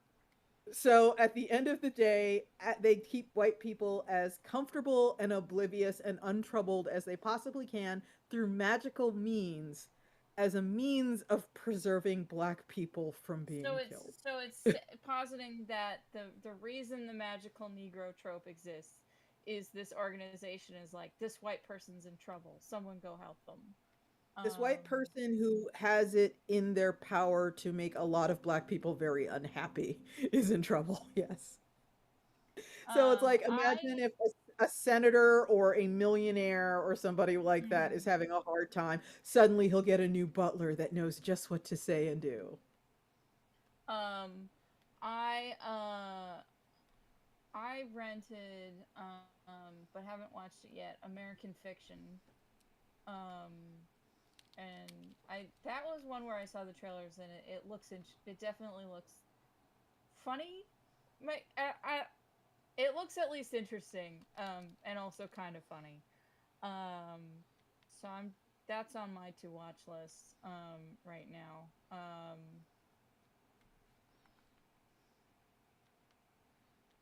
But do you know what that one's about, Spike? Have you seen trailers? I do not know. American and do not Fiction say is anything about... because I'm simply too thirsty. I have to go get a soda. I will be back in a moment. Don't say anything? Headphones off. Oh, like don't continue the conversation without Spike her. wants to hear it, yeah. Oh, okay. So my brain, it took a second for that to catch up. Like, I've been on that mode where, like, I feel like I hear things, and it takes a little while for it to actually go from my ears to my brain. Since, Amanda, you know the spoiler for Sorry to Bother You. I think I do. Yeah, we talked about it when... Oh, okay, I know what you're talking about. Yes. Yeah, it was funny is...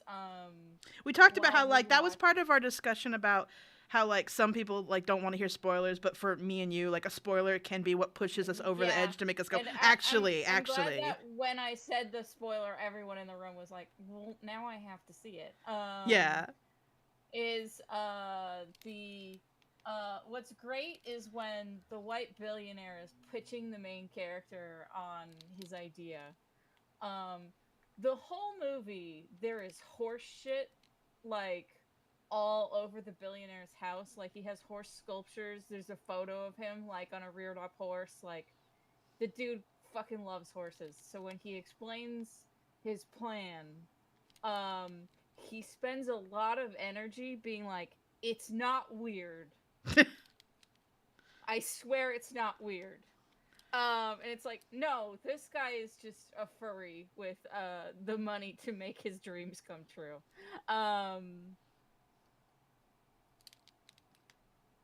And he puts a lot of emphasis on, but a horse's cock. Like, so it is very clearly that guy just dreams about horse people. It takes all types.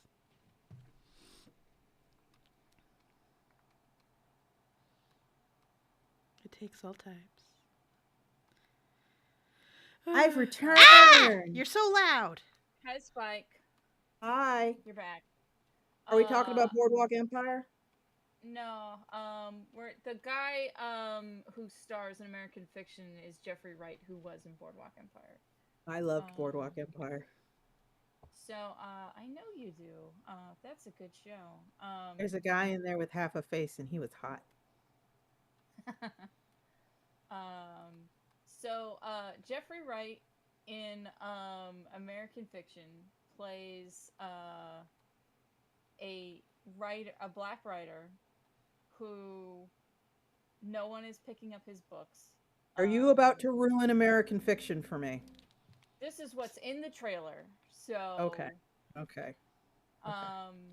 And then he sees that all the best black writers, like all the best-selling black writers, really play up the black angle. Yes. So he makes a fake identity and writes as like a parody or as a fuck you, like the most ghetto gangster like nonsense stereotype bullshit. And it immediately gets picked up and becomes a huge success. And people fucking love it, yes. Yeah, and that's the plot of the movie, is him ripping his hair out over yes, and it is extremely fucking relatable. Yeah. I need to tweak Spike's volume. Give me a second. There's this impulse, and it's like, here's the thing. It's very complicated. It's more complicated than one stupid little fucking podcast like this can ever get into, even if we dedicated a month of episodes to it. There was a very, very long time when black voices were not permitted to tell any stories, not even black stories. And the best example I can think of is, if anyone here has sat through even the most anemic, like, February Black History Month course in grade through high school, you probably have heard of Sojourner Truth, and you've probably heard of her poem / spoken word thing, Ain't I a Woman? And a lot of people are like, oh, well, that was a very powerful poem and blah, blah, blah. It's like, okay, when she wrote it, it was not Ain't I a Woman. A white woman took the poem and went, you know, this is good, but you know what it needs? Bad grammar, so it sounds more authentically black. So Sojourner Truth could, when she was trying to speak in her own voice, she was subjected to being edited to be more authentically black by white people. And if you don't believe me, look that shit up. Ain't I a Woman did not include that phrase. It was added by a white woman to make it, the black woman's work, sound blacker. And ever since then, it's like, I have had direct experience with, literally people asking me, people of all colors, by the way, being all like, well, why don't you make black stuff? And it's like, I do. I'm black and I make comics, so they're black comics. But of course, we both know that's not what they're asking.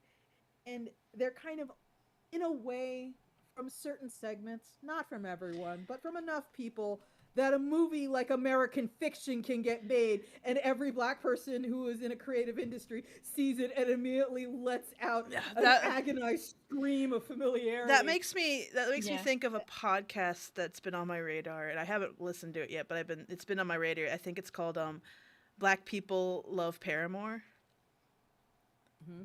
It's basically just about like that, like the expectations and what they like they feel like they're supposed to like and allowed to like. Yeah. And it's like I understand where it comes from. I understand it is not a malicious thing. I understand it has the best of intentions most of the time. But like it's still this sort of expectation that is put on black creators that is never put on like a white person who wants to write like if a white person sat down and they wrote about an alien planet where everyone is a drag racer because it's an important part of their their adulthood ritual, and so they have to race on the rings of Saturn to become fully fledged citizens of their society. Yeah. But one day an asteroid shower happens the exact same time, and your best friend dies in the race, and now you gotta it's like if you wanted to make like a 3-book series about that, and you were like a I white think you just pitched the person, next Fast and the Furious. family. If you, it's like people wouldn't be all like, No, that was just commentary about how off the rails they've gotten. oh God, oh I know about that. But it's like there are certain expectations that are placed on black authors, or frankly authors of color, or authors who are part of Anyone who's not a cishet straight white dude. yeah, marginalized demographic people in general. It's like there's this sort of expectation, but we need you to write black stories. We need you to write gay stories. We need you to write Latino stories. We need you to write stories that specifically bespeak of your particular demographic checkboxes. And it's like sometimes I just want to do dumb shit about hairy elves. Why can't I do dumb shit about hairy elves that are let more than faintly inspired by Cossacks and the Russian Revolution? Why can't I do that? And it's like I can. I'm doing it right now. But it's not something like if we're gonna be real, it's not something that would have a fucking ghost of a fucking chance of being picked up for some kind of major publication in any sense. Mm-hmm. And it's just a thing. It's just Yeah. a thing. It's real. American Fiction is real. Sometimes you want to make commentary based on around your life, and sometimes you're just mad at Sonic the Hedgehog, so you're gonna make your own Sonic the Hedgehog. Exactly. And frankly, black people should be fucking allowed to do that. Should be allowed to do that without this expectation being painted on. It was like, no, we already have the white people to make the fantasy books. You have to make the black books. And I'm not even saying this because, like, oh, I want the white people to make the black books. Although I do think there's nothing inherently wrong with a white author having a person of color as the protagonist in their books. I would never say there's anything wrong with that. That's good, all things considered. Woo! I wiped the sweat from my brow. Well, yeah, well, I mean, obviously, I don't have a problem with it, right? But it's like it's one of those things where it just fucking gets when I first saw the ad for American Fiction, I like literally called my husband into the room and just pointed at it and stared at him. Yeah. And he was like, "Yeah." So I know, that's baby. I've rented it and I'm gonna watch it this weekend. It's real. I assume it will be good. One hopes. I got a huge green tea and I'm chugging it. Anyway. So how's your relationship with caffeine right now?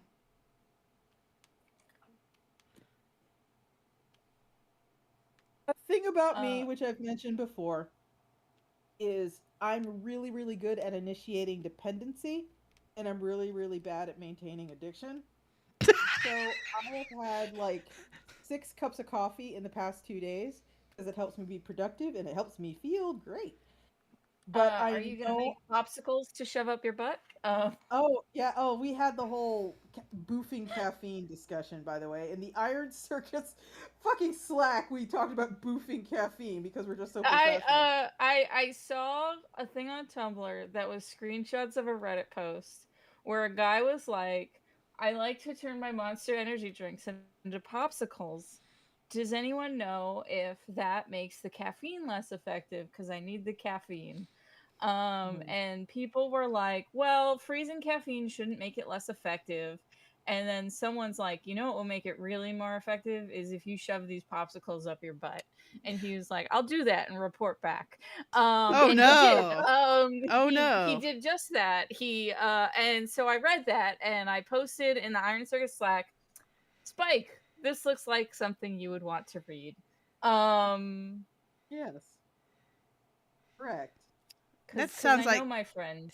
that sounds like Yeah. something I would have tried. Well, maybe not that far, but I probably would have thought about it back in like 2012. See, the butthole is a mucous membrane, though, so Yes. I can't imagine that would feel particularly great. A literal chunk of When you are at solid Spike, when you are at that fucking point, you don't care about sensations. You just care about results.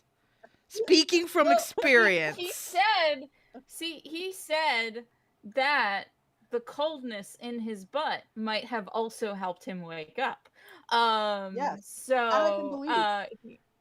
yeah, so he says it might not have been the caffeine. It might have just been something cold was up his Showing butt. the So clearly, for science, he needs to put just an ice cube up his butt. And then you can make test. like a what's it, a like a monster gelatin.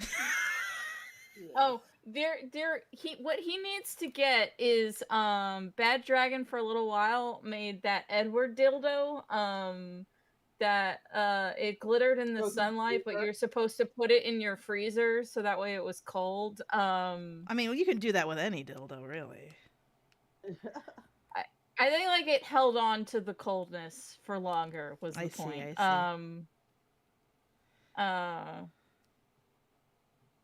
But because then it's like you're fucking Edward from Twilight. My dweebs. Wait, can My the dweebs come true. vampires in Twilight even get boners? They can. They can't. They only have one shot of semen after, but they turn. But they can get boners. Wait. No, don't you fucking just go right past that. Hold on. They've only got one bullet in the chamber and they have to hold on to it if they want to use it, Spike. So that is how Edward gets Bella pregnant at the end. Is he apparently has not had sex since becoming a vampire, and he is also not masturbated. So he can get her pregnant. And that's how. But he can never get anyone else pregnant ever again. Just had the one locked and loaded. This is canon, Spike. This is so fucking stupid. I can Yes. barely believe it. Yes, it is. Oh. But the best things usually are really stupid. 1,000-year-old jizz smelling like. It's not thousands of years old. He's not that old. He's only like 100 years old. He's I only believe 100-year-old jizz. Yes. Yeah. So 100-year-old jizz. Yeah. Someone is saying in the chat, eternal edging. I believe he is younger than the Civil War veteran that's in his family. But yeah. Wait. So if you got the one shot, like Eminem talks about, you only got one shot. Yes. After you fucking do not miss your chance to blow. Yes, exactly, Spike. From after this, so when you come afterwards, is it like dust? I mean, I assume that it would just be. I think it's a. You just don't make sperm anymore because you're dead. But it holds what you had already ready to go in stasis. It's like cryogenically frozen, Spike. Yes. Why did we focus on sperm? There's a lot of things he shouldn't be doing because he's dead, but he does them anyway. I'm just saying this is just how it works. The reason why he still has jizz is because then Bella can have the Mormon fantasy of being a mom. Oh my god, this is the dumbest fucking shit. You know, you can have that fantasy without being a Mormon. Even dumber. Spike, did you know that her vampires have to be white? Why do When the you vampires... become a vampire in Twilight World, you become white. Why? Why? Because of Mormonism. What? Why? Wait, but She had an explanation as to what happens. like that the melanin turns drains people- from your skin? Like, what do you mean? Like, what do you mean? Yeah, that is basically what she said. Is like the melanin drains from their skin and gets replaced with the diamond glitter or whatever. But have you seen albino people who are not Caucasian? They don't look This- white. Stephanie Meyer probably hasn't. And here's the other thing is in Mormonism, going to heaven makes you white. So Oh, I know all about Mormonism. Don't worry. Yeah, I know all about fucking Mormonism. Yeah, so all the black people are the people who refuse to fight Satan. No. They're the sons of Ham. No, the Mormons... Spike, have the you Mormon done your whole job? rhetoric- Have you done your job in the fight against Satan? God, no. Yeah, okay. Then you're part of the Spike- problem. I suck Spike, Satan's dick every day. What type of brown person you are is the different explanation for Yeah. why your skin is dark. I know about Mormonism. Trust me. I know. Yeah. Trust me. It is in the interest of black people to understand at all times which white people are craziest. I understand. Well, also, Literal like the fact that self-preservation. they think that they need to breed the native to turn them white makes Jacob in Twilight all the more sus. Yeah, everything about Twilight is pretty fucking sus if we're gonna be honest. Yeah. The one shot of jizz is the least sus thing going on. God, now I'm sorry, my brain is already thinking about 8 Mile lyrics and all the substitution to make it about Edward's Mormon cum. jizz. We could make Did a you whole watch, movie. Did you watch ContraPoints' video about Twilight? I'm saving that for my next big... I have about 4 videos in my watch later list that are specifically for the next, like, probably this weekend, when I gotta sit down and pencil and ink 1,000 pages. So I'm holding on to them for dear life. This weekend I need them.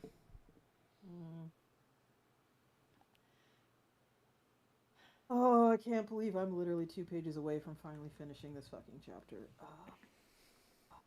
By the way, Amanda, I've got to get you the next chapter of Iris and Angel, but I know you're busy with a million things right now, so there's no rush I mean, on it. it's a paying gig. Yeah. I always need those. But also, like, I'm at a point, so they, especially thanks to day job stuff, I'm at a point where, like, I kind of have more time in a weird way. Because I kind of don't have to take as many jobs, so I kind of do have a little more time. I could, potentially. It just depends. It really just depends on when do you need it. That is the real question. But we can talk about that later and not here. Yeah, it is difficult to run an entire fucking company and also take time to write weird porn. Agreed. Understood. I'm just saying, for future... Like, people are always like, why does it take you so long? Where did my settings go? Where did my settings go? But where did my settings go? You know what's hard to draw? Someone getting dismembered. Yep. I can believe it. Oh, what the heck happened with my window? What the fuck? That's what I'm drawing right now. All the melanin gets turned into semen. So now all I'm picturing now is like a vampire who is black in Stephanie Meyer Okay, land, I see what then happened. It's like as time goes by, they get paler and paler, but their balls get more massive. But they don't make more semen. That's the point. We just had this conversation. No, someone was making the joke that the melanin turns into semen. Oh, I see. And so he's just got this, but it's still just the one shot. Do not miss your chance to blow. This opportunity comes once in a lifetime. Oh my god, the whole song can be about And we're getting Bella pregnant. Oh my god. I'm just thinking. Oh, God. I'm not sure how Mom's spaghetti works into this, but we could figure it out. I know they can't eat food. They can't. What happens when a vampire eats food? I won't forget. I just know they. Uh, I think they Do they get physically the can't do pukes? it. I don't know. I don't know.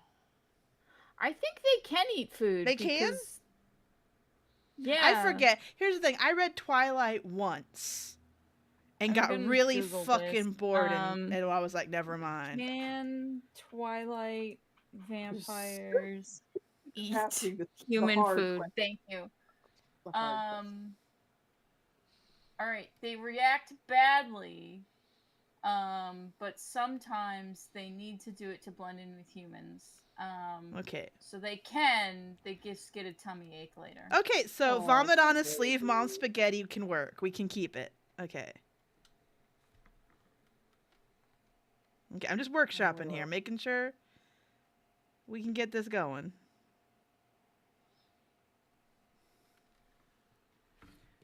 Let me save this because I just realized I haven't saved this since I started. Good job. Living on the edge.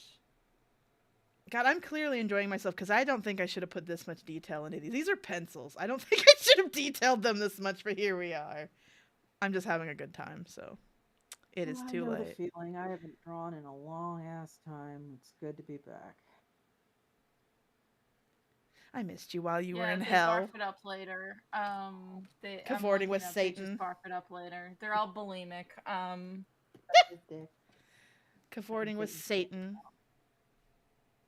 That just makes me think of What We Do in the Shadows when he just projectile vomits everywhere because he ate one potato chip. Like that's way too much vomit for one chip. I mean, vomit is sometimes bile, but I assume it was for comedic effect. Yeah, it was obviously for comedy. Come on, I don't like that. Gross. I don't even know what the bottom panels are going to be like because I started this page on my other computer, and I just really wanted to draw. So even though, by the way, I've really been enjoying my new little convertible laptop thingy. I have been drawing so fucking much on it. I went to like my friend's house and I sat on her sofa and I like drew a bunch of like thumbnailed a bunch of comic pages on her sofa. It was great. I've been drawing with the same Cintiq 21UX I've been drawing with for fucking years, and I love it very much, but I'm never buying another Cintiq again. Yeah. I'm sorry, I'm just thinking about how stupid Twilight vampires are. Okay. For folks who are wondering, by the way, I'm never buying another Cintiq again because they are incredibly anti-consumerist with their practices lately, and Lately?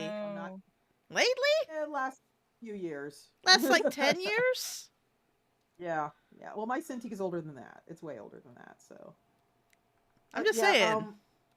Yeah, the thing that is probably the most offensive to my personal sensibilities is after a certain point, they stopped offering the drivers that made the 21UX, my current tablet, work. Yep. And if you tried to update your drivers, and I shit you not, I am not exaggerating, I am not lying, get a pop-up window that tells you, we no longer offer the software update for this tablet. Please consider buying a new tablet.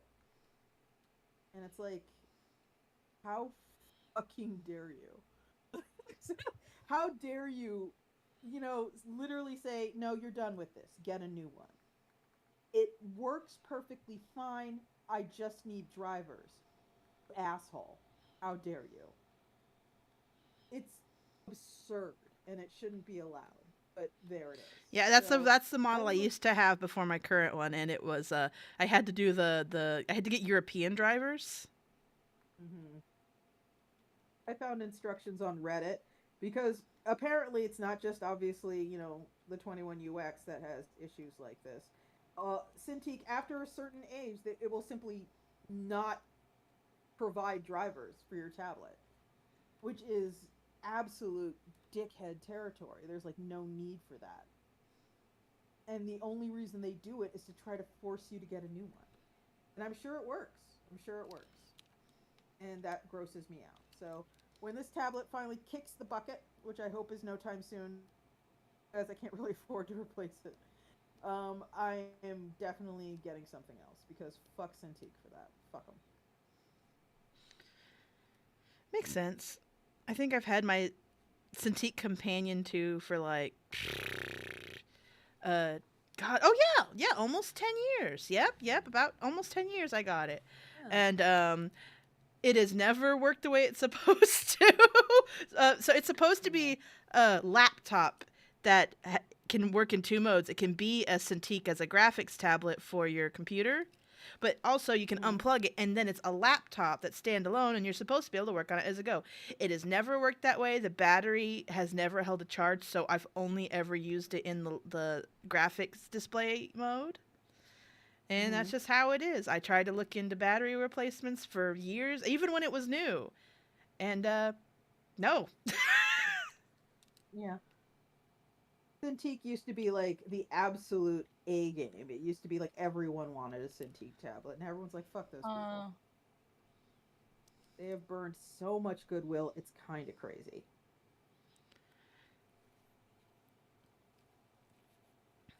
The one I got is it's a it's a Galaxy Book 3 360 that I got as an open box deal, and I had to go drive to get to it because I was like, I'm not spending money on a new device. You will catch me dead doing that.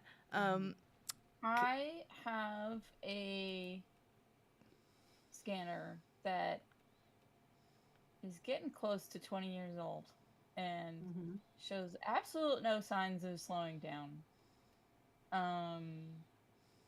Ooh, not even the bulb? Not even the bulb. Nice. It still works great. And it's like, so when I bought it, there weren't many 11 by 17 scanners, especially not for Macs. So it was, when I bought it, the most expensive thing I owned. Because they only sold it to like companies. All right, because you needed like the specific size. Yeah, the 11 by 17 one. Yeah, I remember visiting and staring at it and being like, whoa. And I think because of that, that's why it's so sturdy still, is because they assumed like no one is buying this to have it, like businesses are buying it. Yeah, people who are going to be scanning like 100 documents a day. Yeah, or like expensive art prints or whatever. And so it has no signs of slowing down, and I don't know what I'm gonna do when it does finally slow down. I will miss it. But I got it in 2007 or 2008. Yeah, that's an anxiety I have. Like, because I don't buy anything new if I can help it. Because again, one, I'm an eternal penny pincher. Even if I was rich tomorrow, I would still be a weird little penny pincher. It's in my nature. This is who I am. I almost said who I is. This is who I am. I will never change. But it does introduce the anxiety of, well, I got this as a deal, like a steep discount deal. But if it breaks, the downside is I can't replace it. Because there's no chance I'll find that deal again. And if I ever have to pay full price, well, so that's the anxiety that gets introduced whenever I like do this thing where I'm like, I found the thing, I got a great deal, yay. And then it's like, oh, well, I'm going to get used to it and I'm going to learn to love it, and then it'll break someday and I will not have the means to replace it. And that's an anxiety I have all the time. I get that. Yeah. If anyone in the chat is curious, my scanner is an Epson Expression 10,000. Epson scanners are great. Yeah. I think they are $4,000 still. Wow. I still remember when, in like 2011 or 12, I don't remember. I had been scanning my Love Me Nice pages on like a 3-in-1 scanner printer copier. But my pages were drawn like 9 by 12, so I had to like scan them in two halves. But it's not like, Mhm.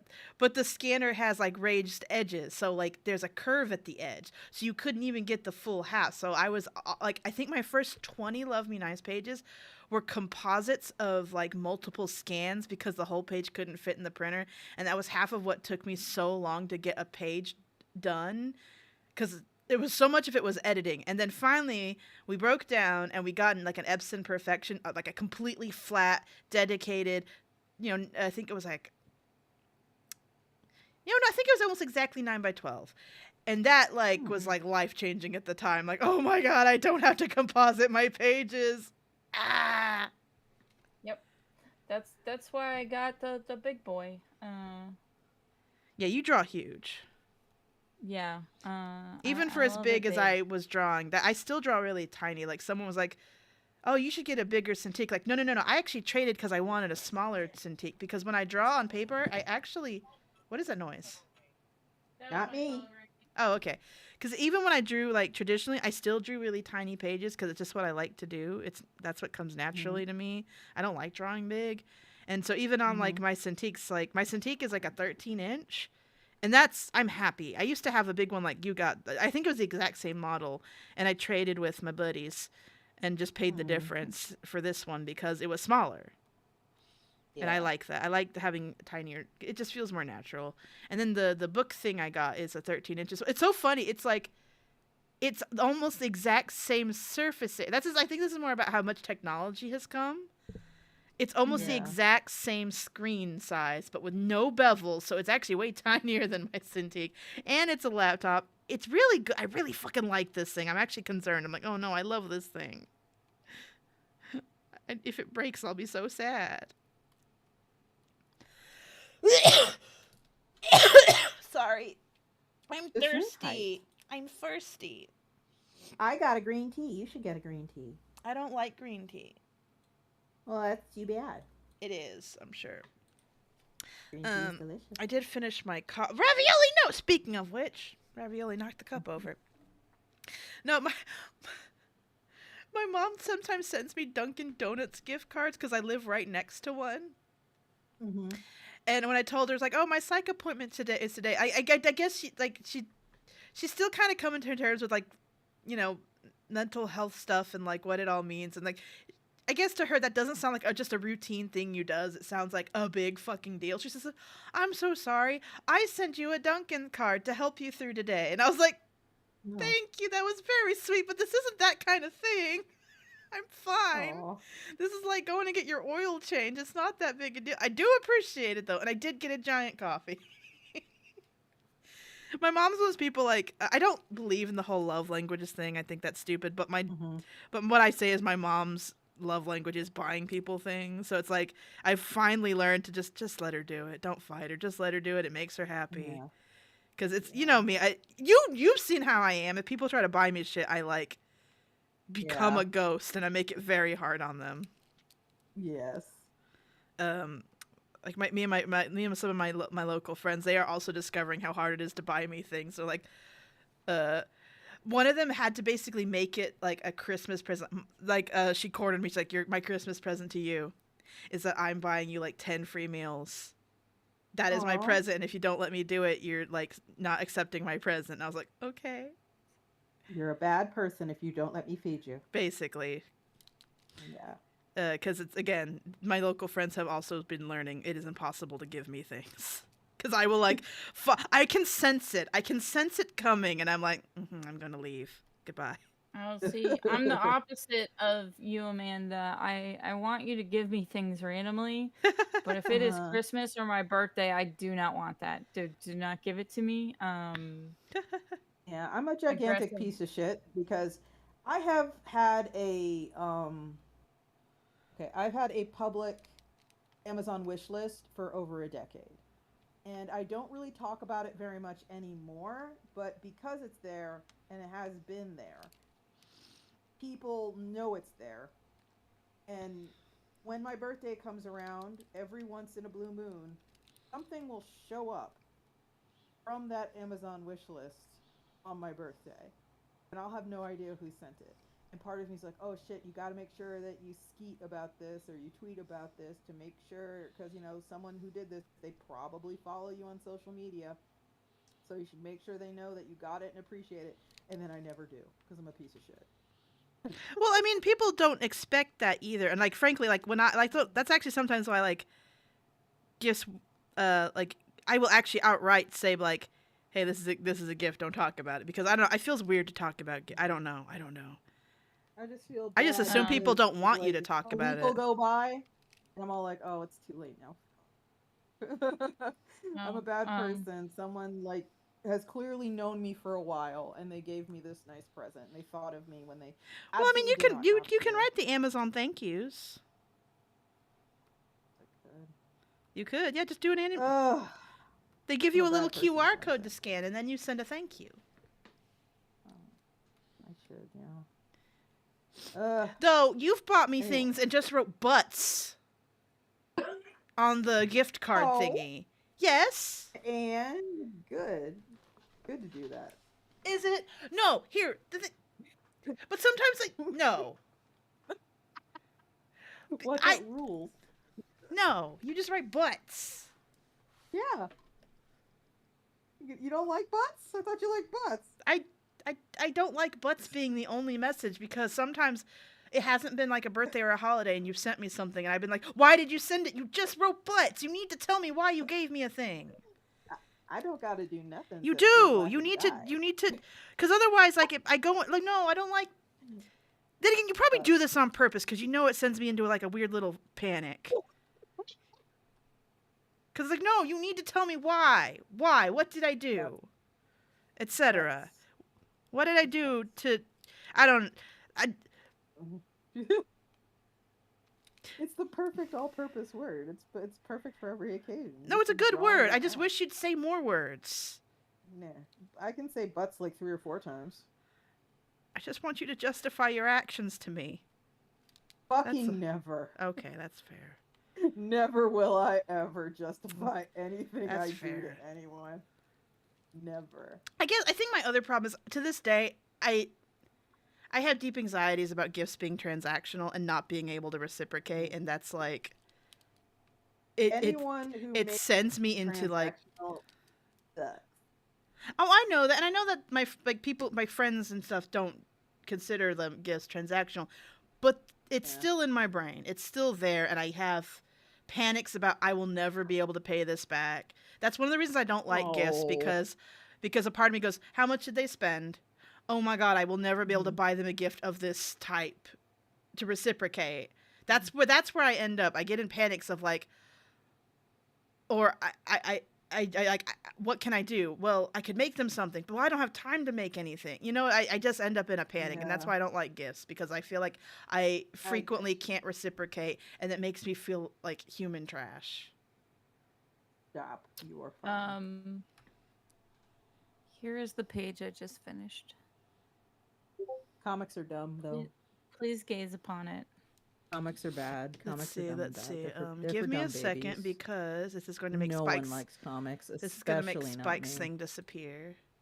I can't believe Akira Toriyama is dead. That's fucking... Stop it! Mm. I don't. What? Please. Please. I'm sorry. Please. Look at my beautiful page. I'm looking where at there's it. Dismembering a body.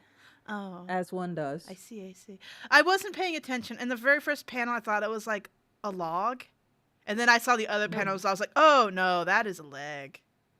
Yeah. Yep, that's a leg. But I'm drawing logs. Maybe that's what. Yeah, that might be why I did it. I went from looking at your page to looking at. So that first panel, I was like, that's a log. Can you show it to the people? It'll take me a second. I'll have to do some stuff, because the screen balance I have is very delicate to make it to where I can pick up Spike's shit. I think if I copy and paste it into Clip Studio Paint, I can do. Ravioli, no! Bad timing. God, she just slammed on the keyboard. So then if I go Good to girl, Ravioli. No. Uh Stop encouraging her to do evil. oh, Onion Knight, I'm Ravioli, break her sorry. mother's heart. Here we go. Onion Knight in my chat is going through it and can't think about anything else other than Akira Toriyama. Okay, I got it open for everybody in our chat. This is the Have a panel good where night, Onion. This is the panel where I thought it was a log, and this is the panel where I realized, oh, that's not a log. That's a leg. It's obvious now. Yeah. Look at him rip a dude apart. Rip that dude apart. Oh. Yep, that This is is in fact a making me leg. think of Yep. a dude. I'm sure if you searched YouTube, you could probably find him. There is a dude who his whole bit is he goes back into. Do we have a Jurassic Park. ravioli no count? Alan Lord says, looking good, Cal. Into Jurassic Park and replaces the dinosaurs in Jurassic Park with, with our current modern understanding of what they would actually be like. So he does a lot of like the T-Rex is not as shrunk wrapped looking. It doesn't have goofy overbite. Chunky lady T-Rex. One of my favorite things that he's done is, if you have watched Jurassic Park, you probably remember the part where the T-Rex escapes from its enclosure for the first time, and it attacks the Broncos. And the little girl climbs out, and she sees the T-Rex and screams, but then the paleontologist, slaps his hand over her mouth. He goes, "No, it can only detect us through movement. Don't make any sound." And its nose is like a foot away from them and like looking around, and the movie would have you believe it cannot detect them. But this guy animated it, so it's like, actually, chances are T-Rex had not just, perfectly good hunter's vision that could... Very good whether vision. they were moving or not, but also a great sense of smell, especially if he was like 6 feet away.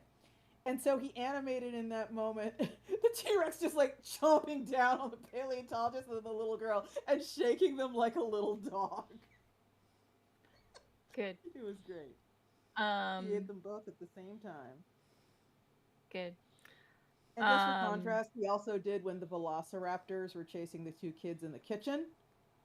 He did them with actual velociraptors. Oh, little bitty oh yeah, I've seen that one. So there's just little dudes, just little dudes. They're like jumping to look through the window because they can't see.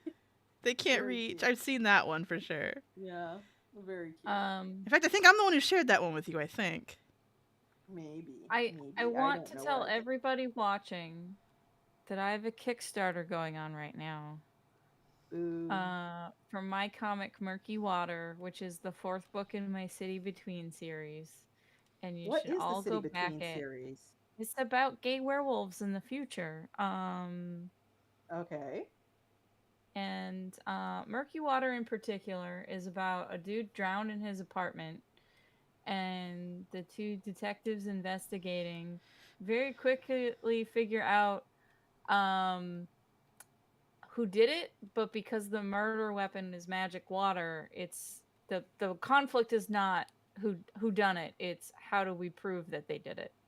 So it's a little bit of a cat and mouse game.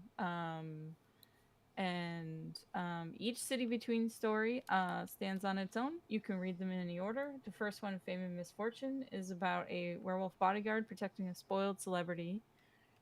The second one, Better to Find You With, is about a werewolf and a veterinarian looking into a small town mystery. And The Dead Deception is about a werewolf detective solving a murder.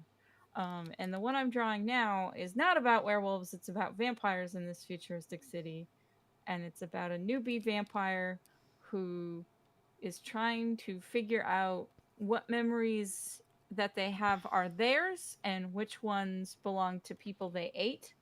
Because in City Between World, when vampires eat people, they get their memories. So newbie vampires are frequently dazed and confused because they don't know if they're in their victim's memory or if they're in right now or if they're in their own memory. So it's intentionally an unreliable narrator. and that's why they're dismembering I a body in the I page I'm frequently drawing. Is, think that I'm a Dollar Tree hot dog. These things yes, happen. Who it hasn't been happens. there, really? Ravioli! What are you? What? Also, Explain! vampires are a metaphor for the 1%, so they're gonna have a bad time. Uh, Aether tells us, is the narwhal lady single? Well, she's not technically a narwhal. She's just a thing. But yes, she is single. Though she's married to her job, so good luck with that.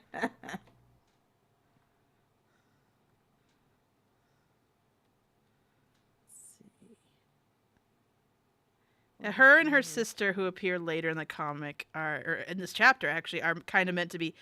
They're generically kind of animals, but they're nothing specific, as opposed to the other characters that are clearly specific animals. They're just vaguely something, but they're nothing specific. You're just calling them a narwhal for, Yeah, shorthand. just they both have head horns, and she's big and fat, so it makes sense. Whereas the other one, like, Kinda again, how- It's kind of how I'm calling them Brad, Thad, and Chad. yeah, and Keebler elves and that kind of thing. It's good shorthand. Yeah. It's good shorthand. People get the idea. Like her sister, because her sister's not chunky, like it doesn't really. Calling her like a narwhal doesn't really work. Also, just narwhals are cute. God damn it! I wish I looked like a narwhal. Yeah. No, you don't. Yes, I do. You do not wish you had a giant incisor growing out of your forehead. Don't Spike. You don't know me and my life and my daily needs and my struggles. Don't universalize your experiences. Exactly. And desires. Yes. Oh God, this page took. Do I have a drawing of her sister? Let me look. I surely I have one somewhere. Let me look. I need to update her design, but You need to what now? Update her design. That's not what you said. You said update. Up what? Yeah, you mispronounced update. I probably did. I have mush mouth. You know that. Yeah, that's true. Oh, here we go. Oh yeah, I do need to update her design. This is their old design. But yeah, that's her sister. What's wrong with it? It needs to be updated. Yeah, but what would you change about it? I'd make her look more like her sister. Oh, okay. Because her sister got some tweaks to make her just more visually interesting. So I'd change her too, just to match. But yeah, that's them. Ah, there we are. Now let me. Oh, warp and weft. Yeah, I remember you talking about these two. Yeah. And then there's Twill's mom, who is also giant, but not as giant. And then Porima for scale. Squeeze. Squeeze. Just squeeze. Actually, I think she's a little. Yeah, no, there it is. Squeeze her. Squeeze, squeeze, squeeze. When I put stripes on Bettany, I think I'm going to call this page done. But I'm going to put off putting stripes on her because I want to just fuck around some more. Don't eat plastic! Ravioli! Don't you tell me how to live. Ravioli. She's mad. Okay, she's mad because I finally got her a collar she can't take off. That's still a breakaway collar. So she's been acting out. No. Are you upset? Are you upset that you can't rip your collar off? Oh, baby girl. Oh. Are you making problems? Okay. Listen to I put her her. down. She's always yelling. She yells when she's happy. She yells when she's mad. She yells when she wants something. She just is always loud. Again, she fits in around here. She has you trained, is what you're saying. Not really, because there are moments where I'm like, what do you want? I have no idea. Are you happy? Are you sad? Are you just saying hello? Because sometimes she's just saying hello. Like, she'll walk into her room and go, wah, wah, wah, wah, wah. And I'm like, what? And she's just like, hey, what's up? Yeah, she just wants attention. She just, again, I'm also loud. Maybe she just picked up on that, like, you're loud. I'll be loud. You're always talking. I'm going to always be talking. Yeah, I can totally relate to that because sometimes I will just, like, whip something across a room at my husband. And he'll just be all like, do you need attention? Are you throwing things at your husband? Oh, yeah. Stop it. That's fine. He likes it. Okay. He likes getting pinched. He likes getting things thrown at him. He likes all that. You're so awful. Also, He's into it. by the way, I'm I'm fine a good keeping. wolf. I'm fine if we keep going, but it is Uh-huh. 10:20. Yeah, it's usually late for you. Yeah. I am kind of in the mood to go sit on the couch. Yeah, I I just think I figured want I to like take I a could personally keep going because I'm in the groove and I'm happy drawing this shit. But Mhm. again, I also know it is 10:20. Yeah. I Yeah. mean, When I finished my page, I was gonna say something, but then I was like, no, yeah. we can keep going. No, I think I'm good with calling it here, Okie doke. actually. Okay, everybody. Thank you for coming. We went about 20 minutes longer than usual. Please like the stream a little bit if you can, and also follow Iron Circus Comics on YouTube so you can get an alert whenever we do this. I'm Spike. I am the founder and owner of Iron Circus Comics and Iron Circus Animation. You can go to ironcircus.com to check out all of our stuff. Yeah. I have a webcomic you've been watching me work on called Blacata. If you go to blacata.com, HTTP, not HTTPS, because it's just a redirect. It'll take you to Blacata. There are 48 pages up. I'm working on page 49 as we speak. It is about a sort of low fantasy, not exactly the Russian Revolution, but not that far off environment, starring three assholes who are thieves and murderers getting theirs. And I'm finally back to it after a couple of months of not being able to work on it. Please read it and enjoy it.